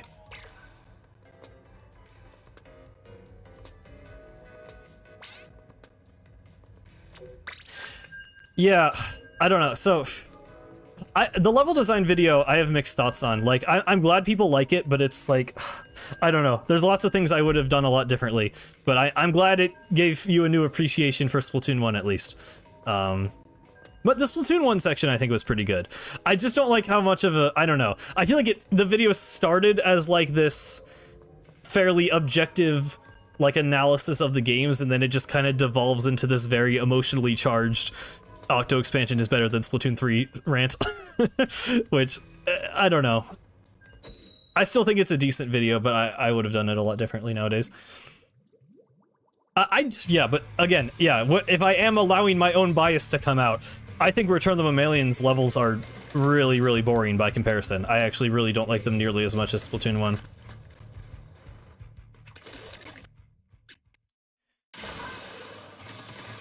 Ooh, yes, Amalgamania. You can, Godwin. I'm gonna end very soon. I might only do like one more, but if you want to join for that one more, feel free. Nice. Classic. That would never, okay. Should not have grabbed the Rainmaker. I thought more of the enemy was cleared out. Why are you, what? What? Why does there, oh, that was the splash. I thought I died to the sword. I'm like, why does the sword need 3 mains of special charge? I don't know why the splash does either, besides crab being good, I guess. That seems a little overkill. What if we, yep. Go, go, go. Oh, shoot. It still catches me off guard how far the Decapitator can lunge forward with that.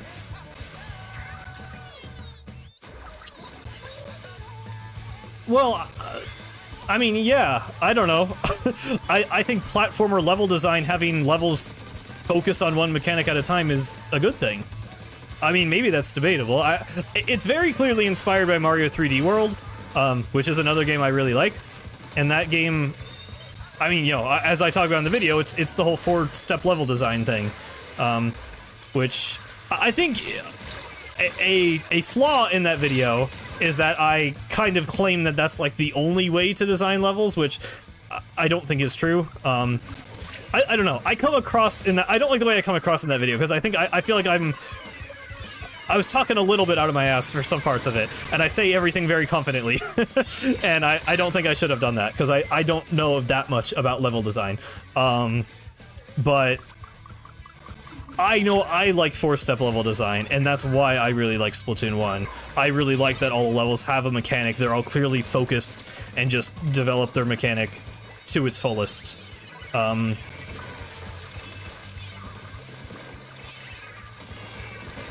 Splatoon 2, you can make a solid argument against.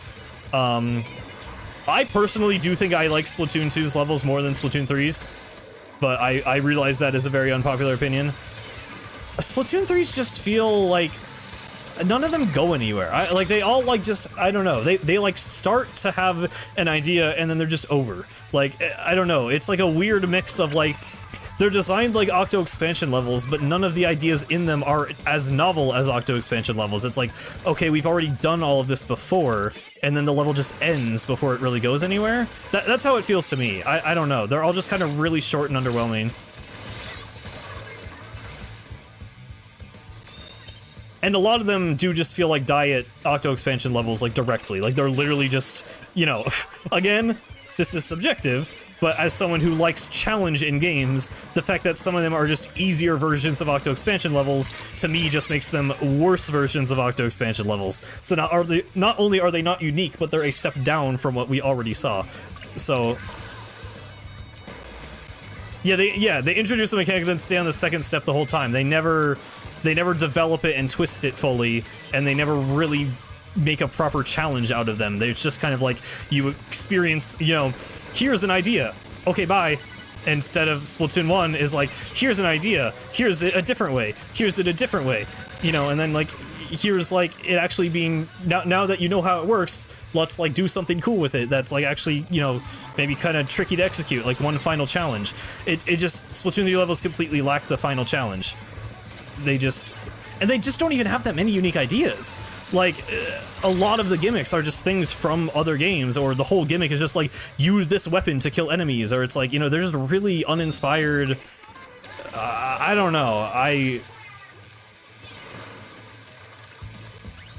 just think they fell flat in so many ways.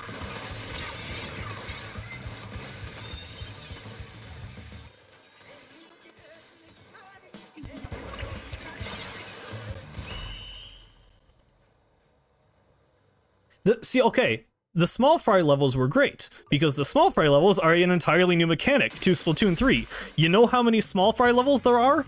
Out of the, like, 75 levels in the game, there are 2. There are 2 small fry levels, and one of them is a rocket level in, like, the end sequence. Like, I would have loved small fry levels. I would have loved if there were, like, any more of them, or if they actually use small fry in any interesting way, and they just don't. And I don't understand.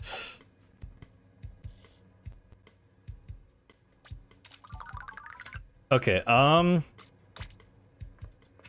we will, I'll let people, I'm gonna do one more match, so if, Godwin or anyone else wants to hop in, now's your chance.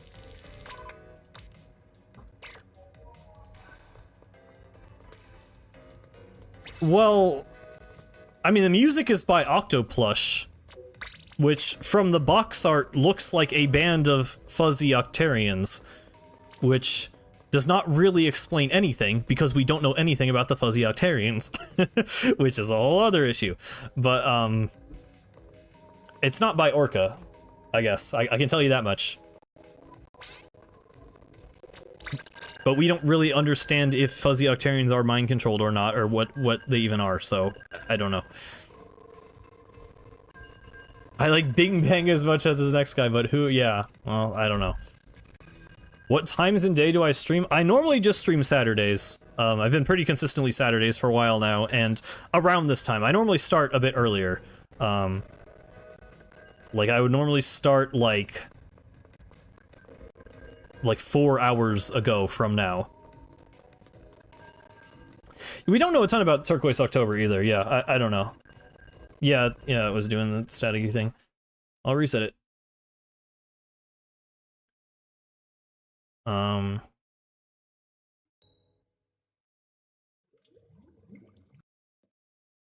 I mean, I think the levels music in Splatoon 1 and 2 is canonically Turquoise October music that has been remixed by Octavio. I think.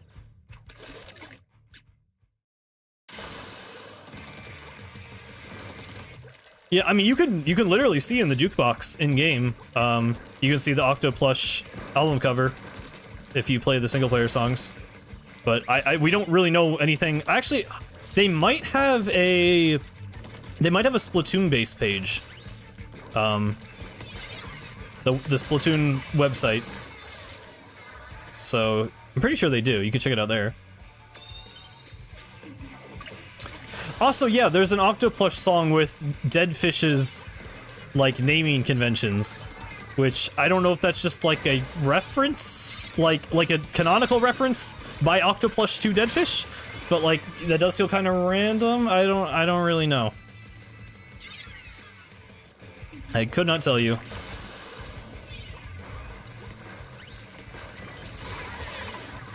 I just jumped right into that. I cannot excuse that. Okay. I was gonna say, if we lose this game, like, instantly, we'll play one more.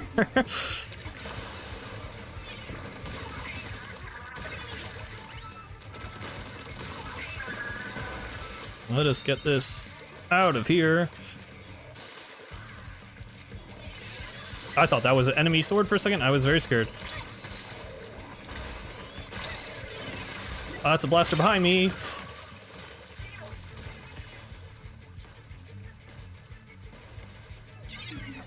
Yeah, I mean, Turquoise October is cool. I like the idea that the music leads the military. I mean, just the idea that music has this, you know... I think a really cool thing in Splatoon is that music has power. I kind of touched on this in the sanitization video, but like... Okay, we're gonna play one more. I don't want to end on that, and I'm still in the middle of talking about this. Like... I mean, you know, it goes back to the video essay, too. The Splatoon story and what it means to be human, but just this idea that art and media has power and can be used for good or evil, I think is really interesting. Like, just that art has influence. It's like the Calamari incantation inspires the Octarians to break free of their, you know, oppression and move to the surface, basically. But then Octavio's music motivates them to be, you know, more diligent and hardworking and to unite as the Octarian army. And then, like,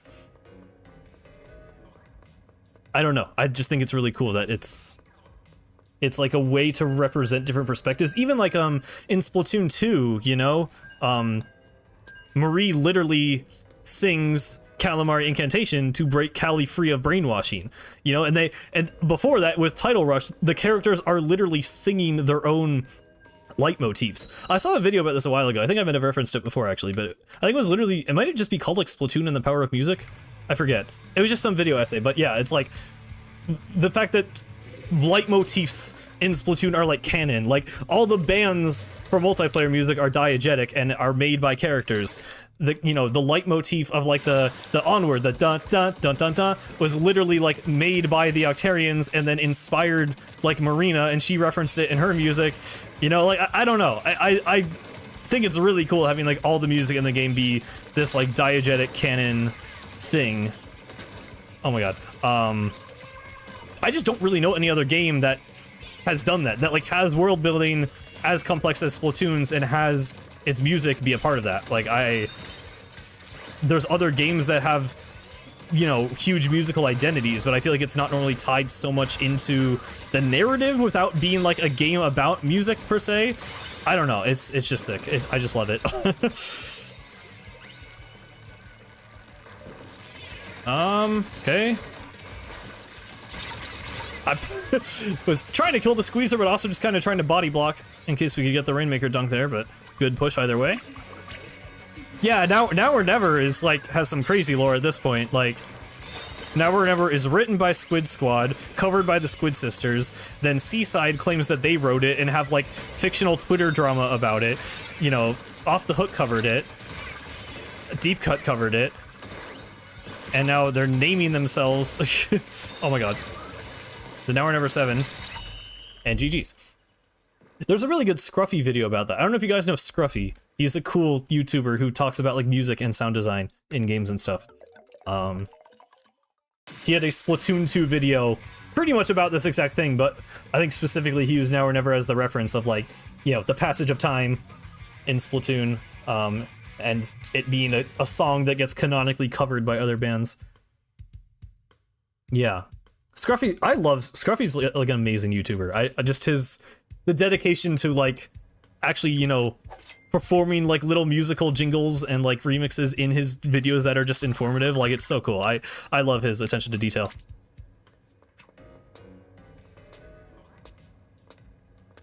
Yeah, the Scrapper jingle, because they use Octarian technology. It's so cool. I love it. I love it so much. Okay, well, that is a little bit over 3 hours. Go watch some Scruffy videos. That's your homework I'm giving to you after the stream. But yeah, I just always have to click that to make the notification go away. But yeah, let's see. Wait, we have a gotcha roll. We have a gotcha roll, I think, because we leveled up. We'll do this, and we got a blue. Okay, I should. It's never a good way to end the stream because we always get a blue. Oh, here we can. What do we get from our mystery box from the catalog? Probably not anything good, because it's already just the, you know, second catalog one. Let's go gambling.